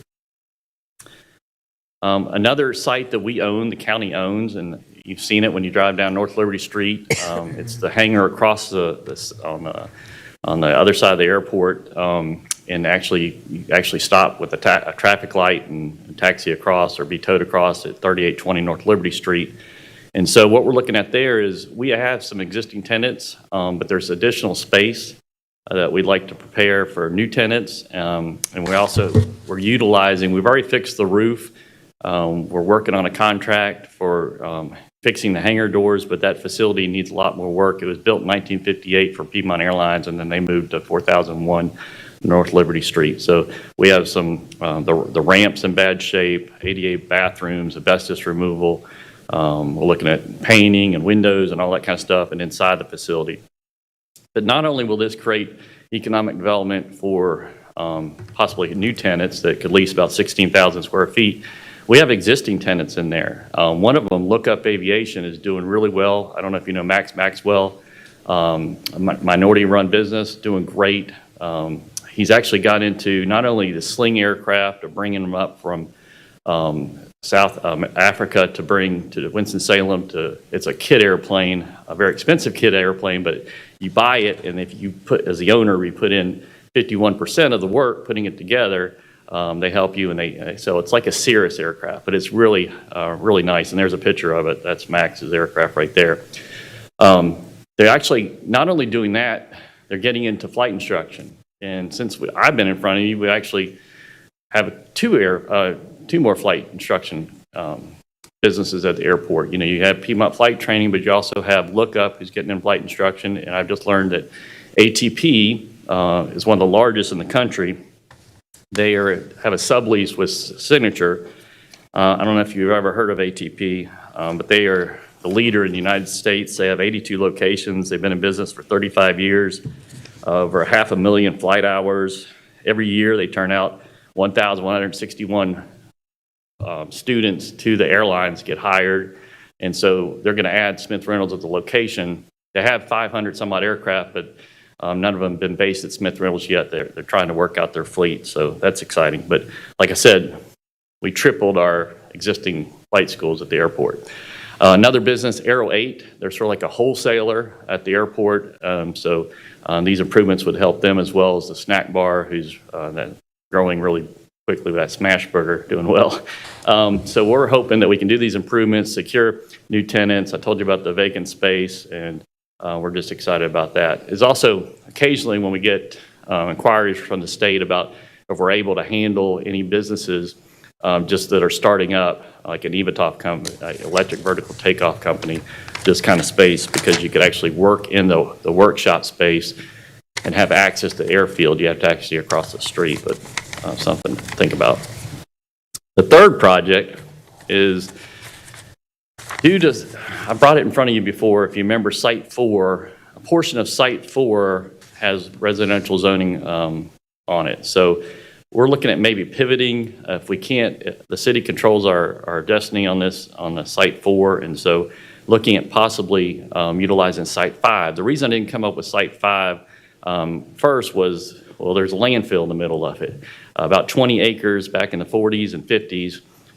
They had a landfill at the airport, and so if we can get approval, I've talked to the Department of Environmental Quality, Division of Waste Management, to build upon the site. There's different options. You can remove the debris and everything, and it's very costly because it's 20 acres. It's from 0 to 25 feet, too cost prohibitive, but we can possibly build on it. So what I was thinking, this would be like phase 1 of utilizing Site 5, do an environmental assessment, about $250,000, a geotechnical evaluation where they would go in and see what the material is in the site. And they might tell us in that geotech that it's just, there's something too hazardous or whatever, and you can't use the site for anything, but we don't know at this time. But if we can get that passed, get past the geotech, the environmental assessment, there's one method of bringing in soil, clean soil off the airport, put it on the landfill, letting it sit there for a year to settle, and then have compaction rates, and you can build upon it. A lot of landfills are built upon. This way, it doesn't have any zoning issues. We can get through the environmental, because going back to what Kyle said about site ready, we are behind the curve. So this is an option we could consider. Can I ask you a couple questions about Sure. that? First of all, on the map that shows those three little property yellow pieces that you've got there, which one of those is Site 5? Site 5 is this one right here. The middle one? Yep. The It's middle right in the one, middle okay. of our 2 runways. It's about 30 acres, the whole Site 5 that we designated, but 20 of it is that landfill. And the idea is if we did do that landfill, what you could build on it is not necessarily a building. You could at one point, but we also have to worry about our approach surfaces around the runway. So you don't want to build a building right next to the runway. So what we were looking at was possibly a taxiway stub out, a ramp that would handle light aircraft, like the electric vertical aircraft that I talked about, because it's very compatible. We're very close to the neighbors. It's quiet technology, and so that's what I was thinking about for Site 5. Having a ramp that, not a lot of weight would be on it. We don't want to park 737s or anything like that over there. Well, would not another acceptable use of instead of this soil settlement deal, if you did build it, can't you put, pretty standard vapor barriers underneath it, and that usually takes care of any kind of, ground emissions and whatever else. It's just at the initial construction, you put in a vapor barrier on the foundation. That is an option as well. And I would think and it's a whole lot cheaper than 1.2 million to do Well, this is also about the elevation of the site. It's pretty low. Well, and that's a different issue. Yeah. But you could also work on the elevation part and not have to let it sit for a year. You can do. I'm open. Yeah, to I think there's but obviously you need to find out what's there and what the issue is. And I think that part makes a lot of sense. I'm not so sure what to do, the other parts after that, but. Okay. Yeah, Mark, on that, if you were to attempt to do something like that, they would do, or I would think, test borings to determine one thing of how decomposed whatever was put there as far as any kind of contamination. I'd say it's probably little, but that putting dirt on top of something like that and think that's going to make it compacted, now I want to see that. I just don't. Okay. Yeah, Let me know before you get ready to do that. Now, I am not an expert on landfills. I've never dealt with a landfill before, but what the engineer was telling me, this is a possible option that you can do, is that you do the environmental, the geotech, to find out what's below, and then once you find that we get permission to build upon the site, this is one method, is you bring in the dirt, and over time it settles, and then you get compaction.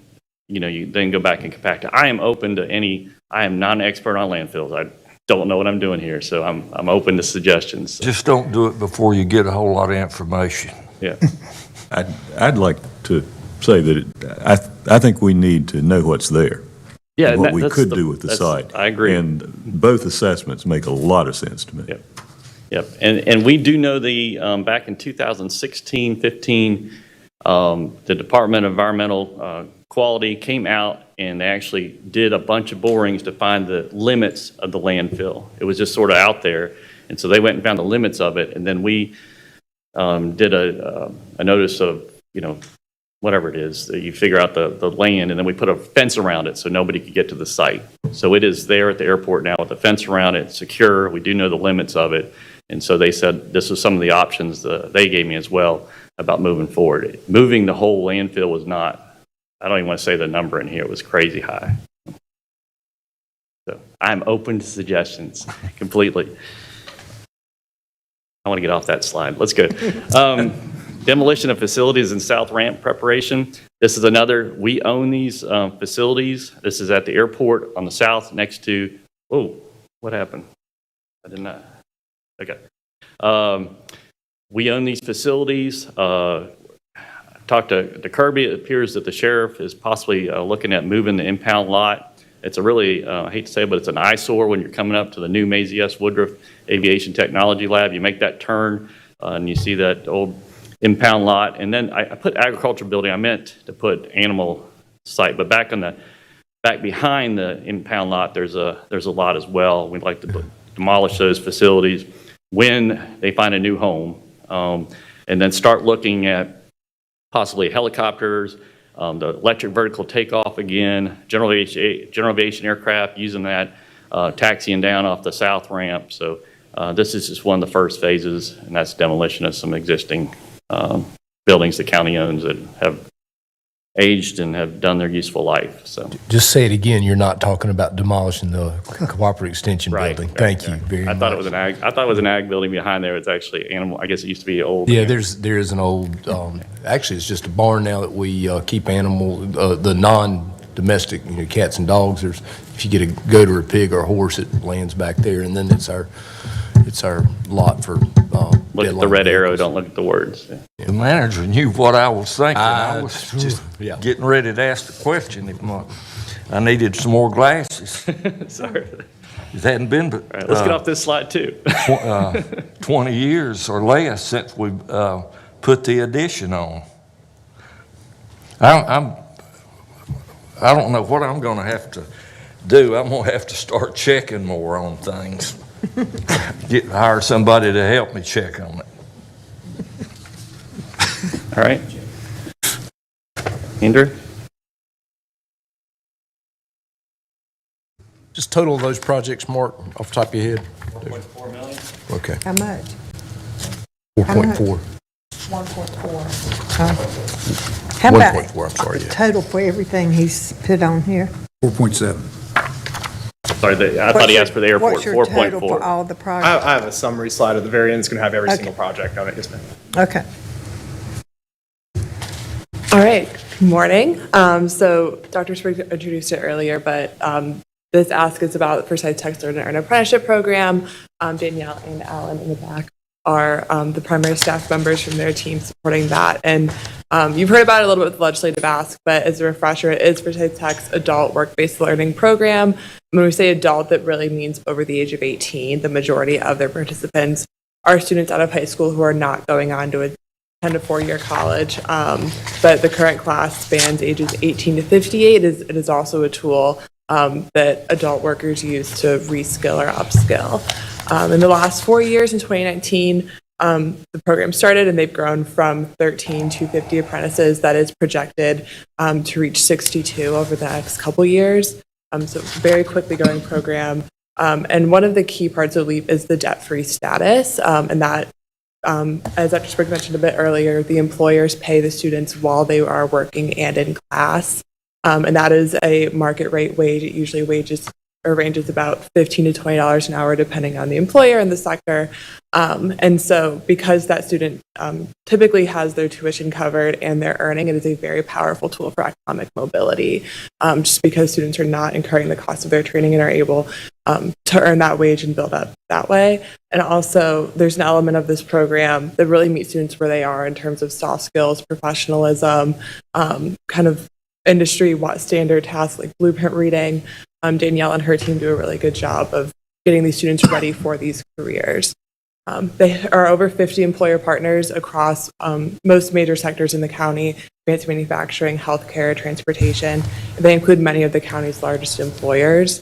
This is a very powerful tool in economic recruitment and retention. It's something that, as companies are looking here, we talk about as kind of on the menu of Forsyth Tech's options, and many of our employers are very intrigued by it. A couple of recent announcements, they're already in talks with Forsyth Tech about this specific program. And so it really is a win-win for everybody. It develops a workforce pipeline for our companies within our target sectors. It also provides students with training and an employer at the end of that. And so $110,000 will sustain the program ahead of the requested state expansion funds. That $1.9 million will really take this program to the next level if we receive it.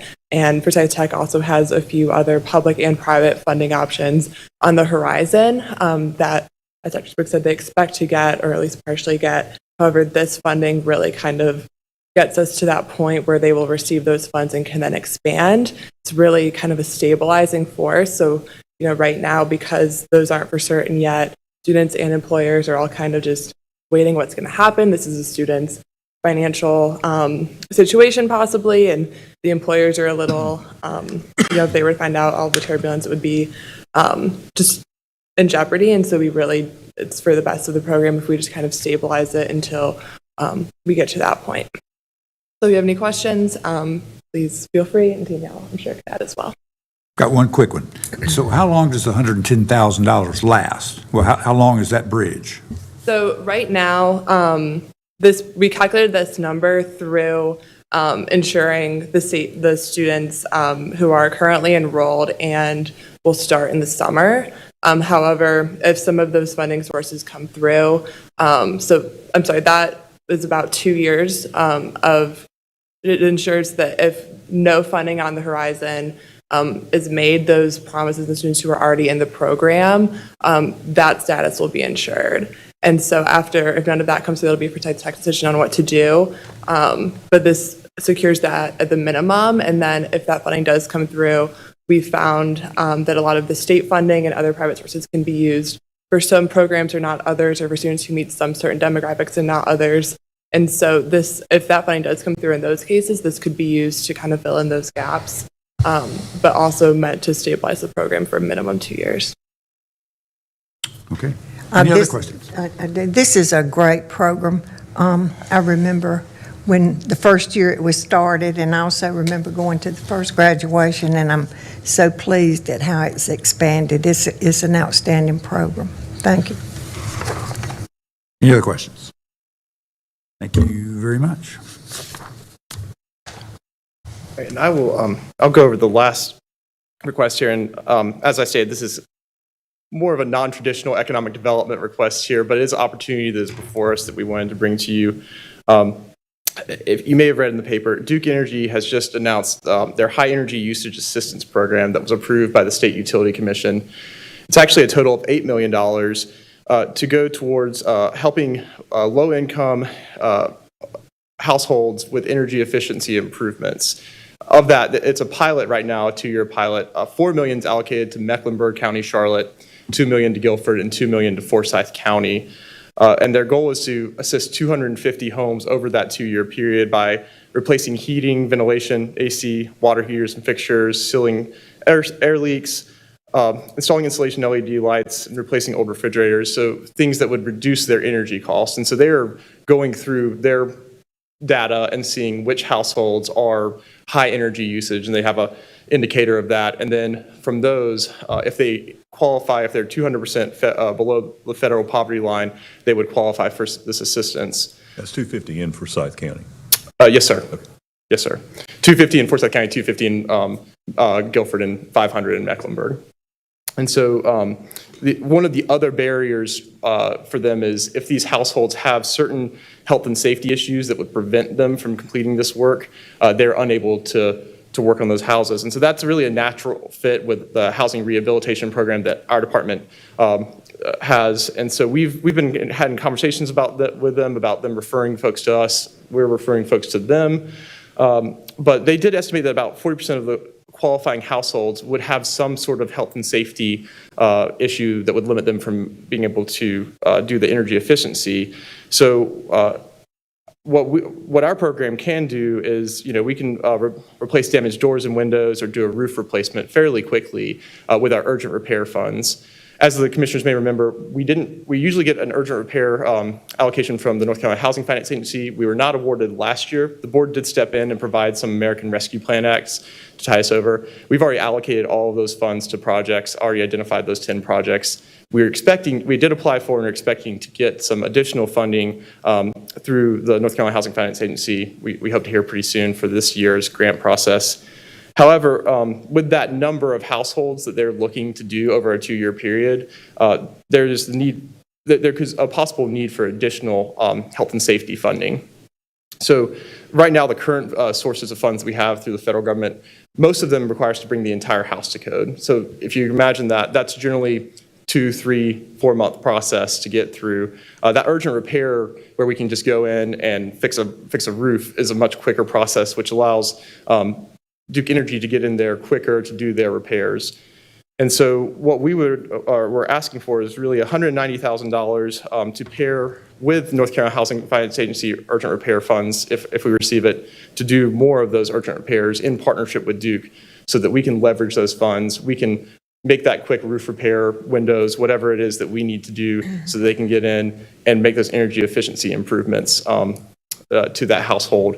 And then possibly we could go back and use our other funds to bring any other issues that aren't preventing Duke Energy bring the house up to code. But this would really allow us to maximize that Duke Energy money in the community. Basically, it'll let you make more home. They're going to pass over something if there's a life safety issue, and they're not going to treat that home. So this is a way to make more folks eligible. And if you think about it, I bet you the ones who have the life safety issues are the folks that really need the help the most, I would imagine. So it's a kind of a bridge type thing. Well, unless if they haven't already identified those 250 houses, there's no way that's going to get done in 2 years. It is ambitious. It is certainly ambitious. And, we've been sharing our data as far as the houses that we've done repairs on, where we may have not done any energy efficiency repairs, but we've fixed some health and safety with them so that they can reach out to them and see if there are energy repairs. So that's kind of the starting point, but certainly 250 houses in a 2-year period is a lot, but we do want to support them however we can. Okay, thank you very much. I mean, yeah, it's a good program. Yeah. And I applaud Duke for moving in that direction. So, like I said, I did have a summary slide here. So this includes all of the different funding requests that we went through here. Like I said, it's a total of $4.7 million.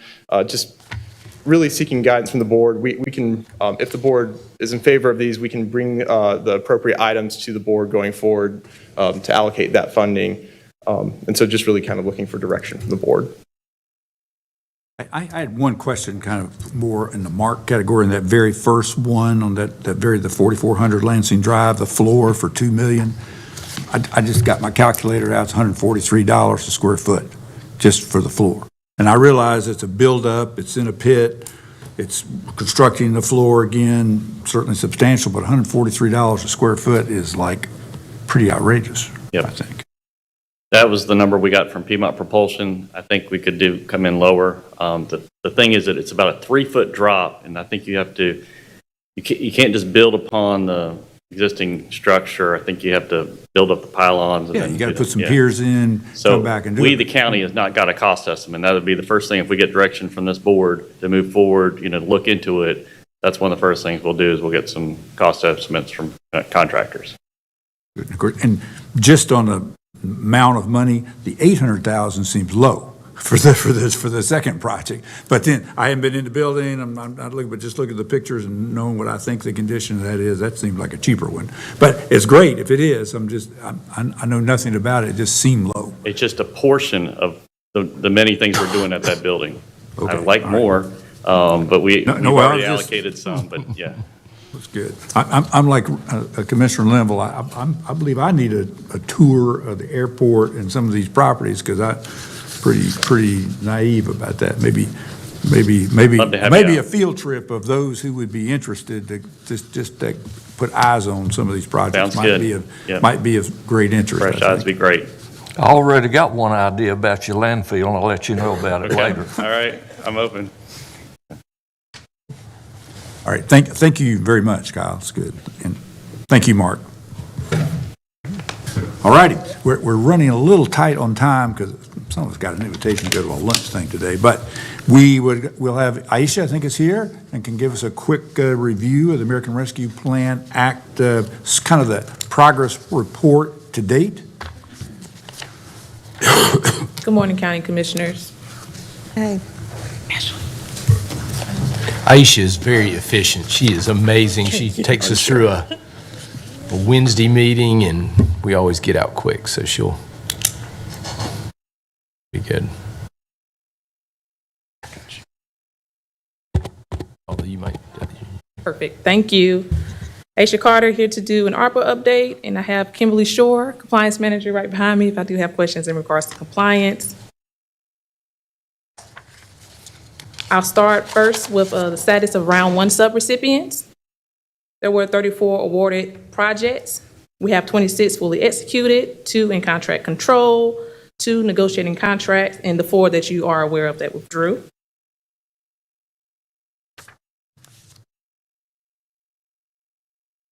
For round 2, we have 21 fully executed agreements, 6 in contract control, 2 to be presented during the May 4th meeting, 3 negotiating contracts, and then 1 newly withdrew.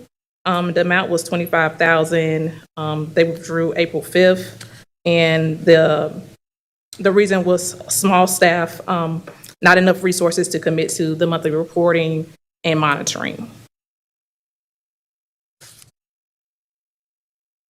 Was Delicious by Shireen actually withdrew. Oh, yeah, I remember that. It's kind of too bad. The next slide is funds dispersed. This is through March 2023. We dispersed 46.08% of funds awarded in round 1, dispersed 22.22% of funds awarded in round 2, and the total funds dispersed to date is 38.8%.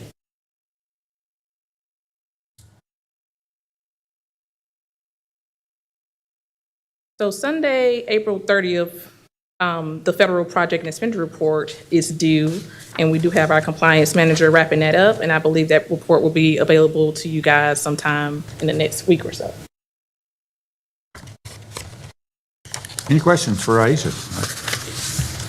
You're right, he was efficient. You got one more thing. Oh, you're not finished? One I'm more sorry. thing. This is the best part. The best part is right now. Efficiency. So, Here we go. yeah. So with the help of MIS, we were able to create an interactive storyboard detailing how the $74 million in ARPA funds were allocated and approved. The storyboard includes a dashboard summarizing each approved project, graphs showing allocations by category, outreach efforts, as well as the percent of funds to disproportionately impacted communities.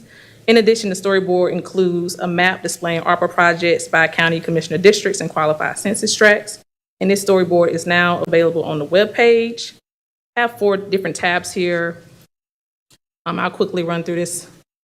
On the left-hand column, you have all the cases, and you can filter these cases by case name, category, and round. The middle column here is BITS number, so the number of approved requests, the total amount of ARPA funding, the $74 million, and a breakout of how all that funding fell out.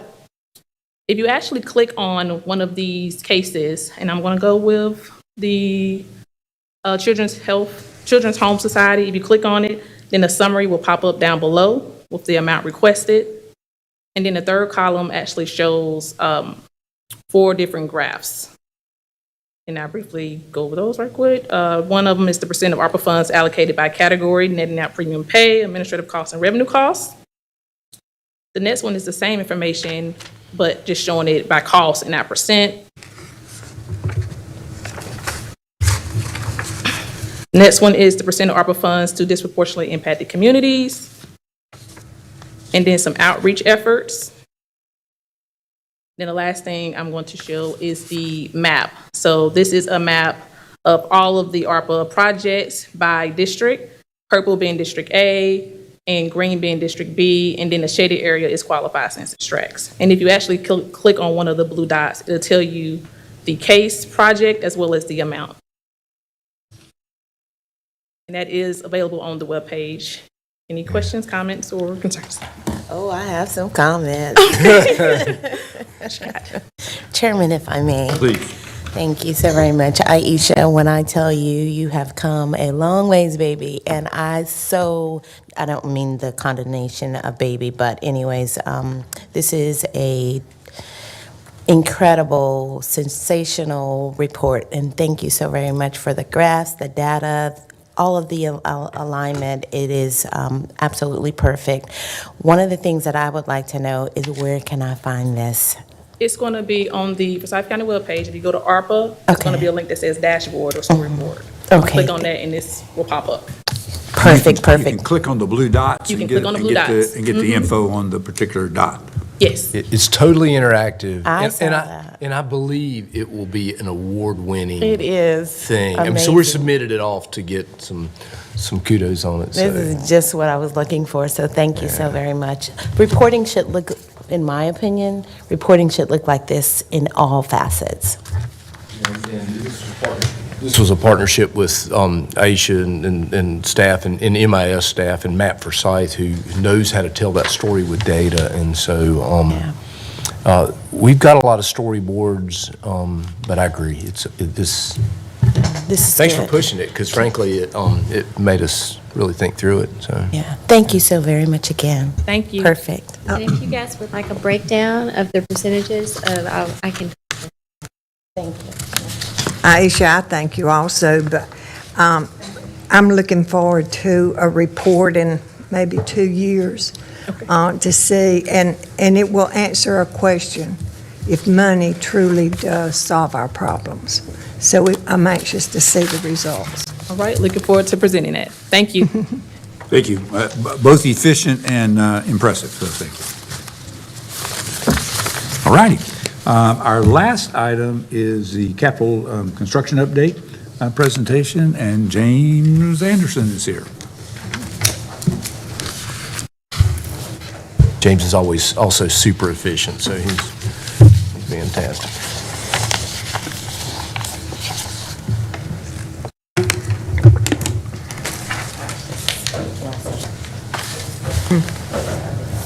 Yeah. If he can get his technology working, he's super efficient. Ashley, which presentation is mine on here?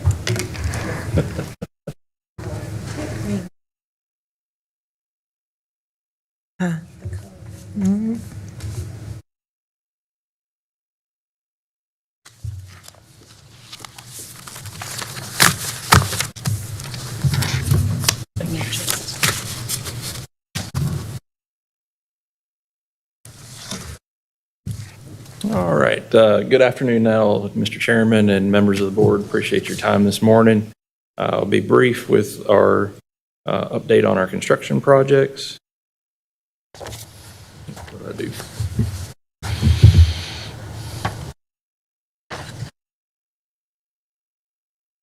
Ashley, I hit the wrong button here, I think, because I can't see the presentation or Maybe right arrow. Does right arrow work?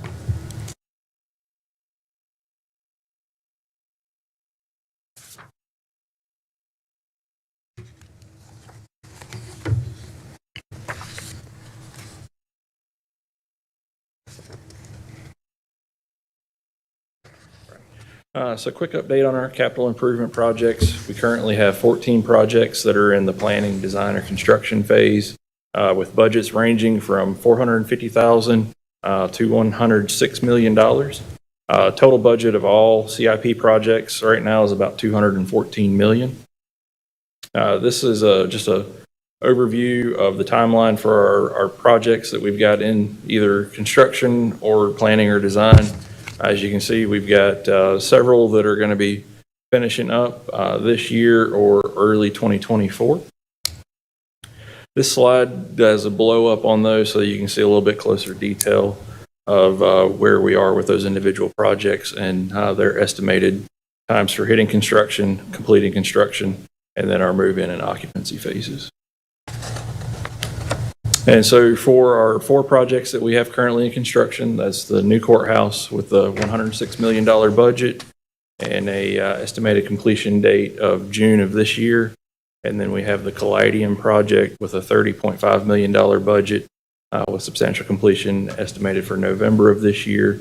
And then Ballew's Lake Park with a $6.7 million budget for the first phase. And then we do anticipate that first phase wrapping up actually quite a bit early in October of this year. And then out at the airport, the new hangar project with a $10.3 million budget will be wrapping up in July of this year. We know we haven't done the groundbreaking at Blues Lake, and we're getting finished pretty quickly. We pushed the groundbreaking off, so we're gonna break ground with a lot of work already being done. But yeah. So over at the new courthouse, this is actually a picture I took of the lobby on Friday. You can see we've got a good bit of the interior finishes are complete now. And my staff is actually working with the design team and the contractor this morning to do punch list on the second floor. So we are continuing that punch list process throughout the building. And then we do anticipate that being turned over to us in mid-June, and then start stocking the building with furniture, and then looking forward to a move-in. We're looking at the judges conference week in October. So we'll be doing some moving the week before, the week of, and then the week after. And things are going really well so far with P2PM on doing, or excuse me, Stantec now doing the move management on that. And then over at Caladium, the notice to proceed for the construction of the new building was issued as September 7th, 2021. And then some milestone dates. We did complete deep foundations in January of 2022. And then we held a topping out celebration this past August. And then we are anticipating Bloom turning the project over to us in November of 2023. And then that gives Caladium time to begin bringing in their exhibits. And they anticipate the museum opening shortly after the new year. And then up at Blues Lake Park, construction commenced on site February 6th of this year. They've completed all of the clearing and grubbing now down to the water, and they are complete with actually rough graded and fine graded the roadway in about halfway in, and have begun installation of the stone road bed there. And then we are expecting substantial completion, as I said, earlier than anticipated in October of this year. Bar Construction is doing a fantastic job, hit the ground running for this project, and they're looking to wrap it up actually about 6 months ahead of schedule. And then out at the airport for the corporate hangar project, the erection of CH1 and CH2 has been completed, and Shelco is working to wrap up site work now and anticipates turning the project over to us in July. Good question on that. Remember all the drain issue we had that went down to that still needs to be fixed? Have we rebid that? And where is that project? So I've been working with Stimmel and the other designers to get fees down underneath the Mini Brooks limit so that I can get a contract in place to have them do the design work. So finally I've reached a point with them that we've got that ready to go. So we'll be getting that design started. In the meantime, Mark Davidson has went ahead and coned off that center section of the parking lot as a safety precaution. Good. And then a quick update on our capital renewal projects. So we do have 29 facilities that we maintain, and we track those in capital forecast. And the average age of our facilities since new or the last major renovation is about 33 years old. In our current year, we have $17.5 million in deferred and scheduled renewal needs. And over the 10-year period, we have roughly $27.7 million of scheduled and deferred needs. And our current funding model is we receive $2 million biannually. And assuming that we continue at this current funding model, we're going to have roughly a $15.4 million deficit over the next 10 years. Does that include the buildings that we're going to take out of service, like current Hall of Justice, current Caladium? Those buildings would both be scheduled to be sold. So those are not included. They're not included in the current that. deferred. Okay. All right. Okay. And then, so we do have some challenges with our capital renewal program. The current data set that we have, when we had EMG come in and do the facility assessment a number of years ago, it did not include soft items such as carpet, paint, and other interior finishes. So those are not captured in there. And then we also have been seeing here lately unprecedented cost escalation due to labor and material shortages. So that $27.7 million over the next 10 years is probably more realistically on the upper end of anywhere from $35 to $40 million when you account for inflation. The construction market's gone absolutely insane in some things. There were things that, a couple years ago we'd have paid $150 a square foot for them. Today they're $300 a square foot for that same construction type. And then the other thing, I was just going to say, strategy-wise, obviously there's a big gap. So you'll start seeing some of those come up in recommended pay-go set-asides and things like that. So we do have a model for that. And then also the Law Enforcement Detention Center continues to be a strain on the budget. It has large needs, and due to the critical nature of that facility, tends to rank higher on the priority list than other county facilities when those needs are due.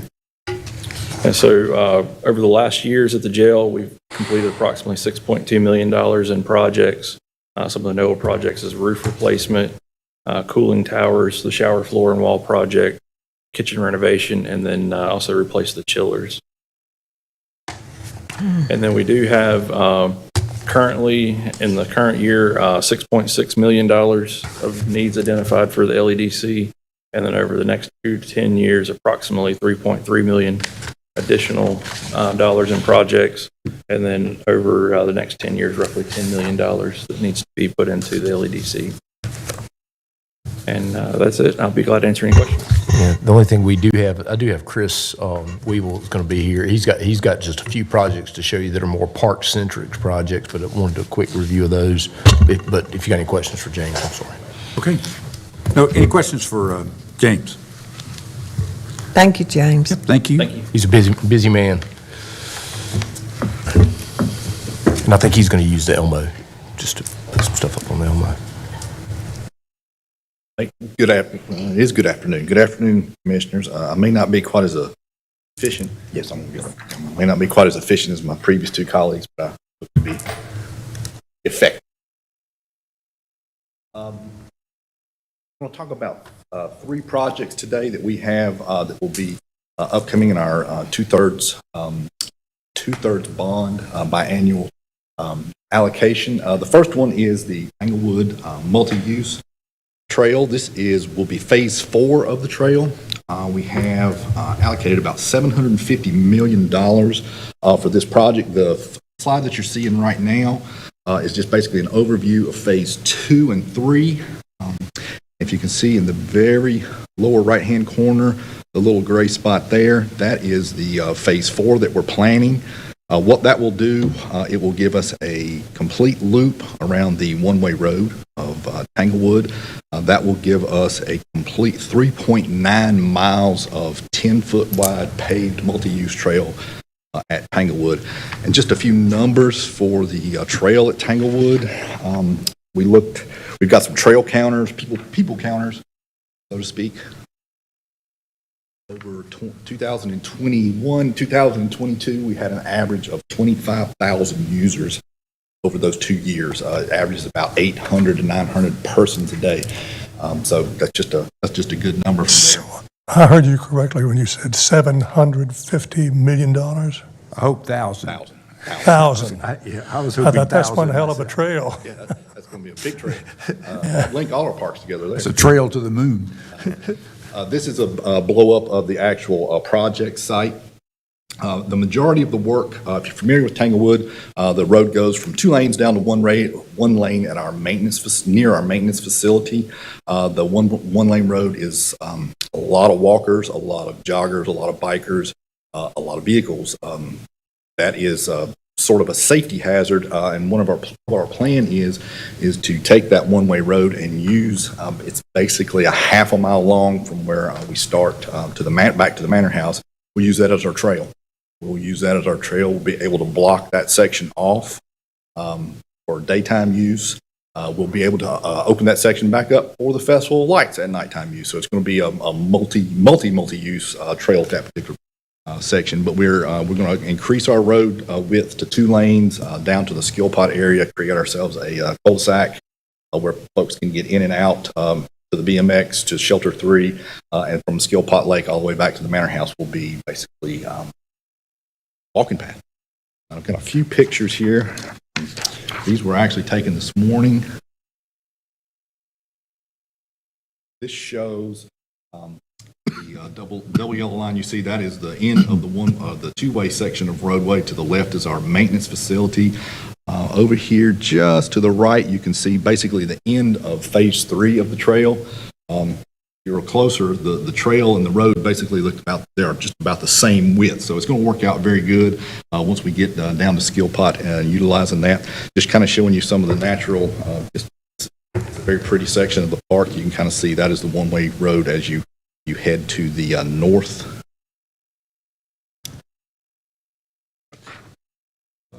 Spots. This is on the left is the as you come out of the woods on the one-way road down to the basically the floodplain there along the river. And then the photo on the right is section in the very background. You see the end of one-way road as it comes back into the Tanglewood Park main road. We currently have a spur that jumps across the main road and leads to one-way road, and that was kind of in the original plan. Benefit of what we've got is the Phase 4 has already been designed, so we've got that kind of there. We'll have to tweak it a little bit to get it back to today's standards. Right, but this is just a shot of, this is Phase 2 of the multi-use trail, just kind of letting you see kind of what it would look like. This is what we envisioned the Phase 4 to look like along one-way road. This is as you go up to the Manor House, and the photo on the left there is in front of the Manor House. Our next project is one that we've talked about for several years. We currently have two 18-hole disc golf courses in the department, one at Horizons, which is the oldest disc golf course, hopefully in the state. And at Triad, we have the second longest disc golf course in the state. We would like to have a 18-hole golf course, disc golf course at Tanglewood. And the slide that you're looking at here is basically the proposed area that we'd like to do or look at having the disc golf course. It is a totally wooded site. It is directly across to the east from the pool area. It's about a 23 and a half acre site. You need about 18 acres for a good 18-hole disc golf course. Most of the folks that we hear from, they want a challenging course, and those challenging courses are 9 times out of 10 through a wooded area such as the one that we've chosen here. Don't have any construction going on that, but I'll kind of show you a few renditions of what we've got currently in place. The left-hand shot is one of our locations at Horizons. Right hand just showing you one of the par 3, or one of the key signs that we've got for a par 3 at Horizons. And the last one I've got here shows you a couple pictures of the course at Triad Park. You see it's more of a wooded course, kind of goes through the woods. We have several open holes as well into the fields. We have concreted tee pads, both long and short tees. We have commercial baskets at each hole. Final project I should bring to you today is at Joni Moser Park. Currently, we are under construction with the 9-ball pickleball court facility. We're about a third of the way through construction there.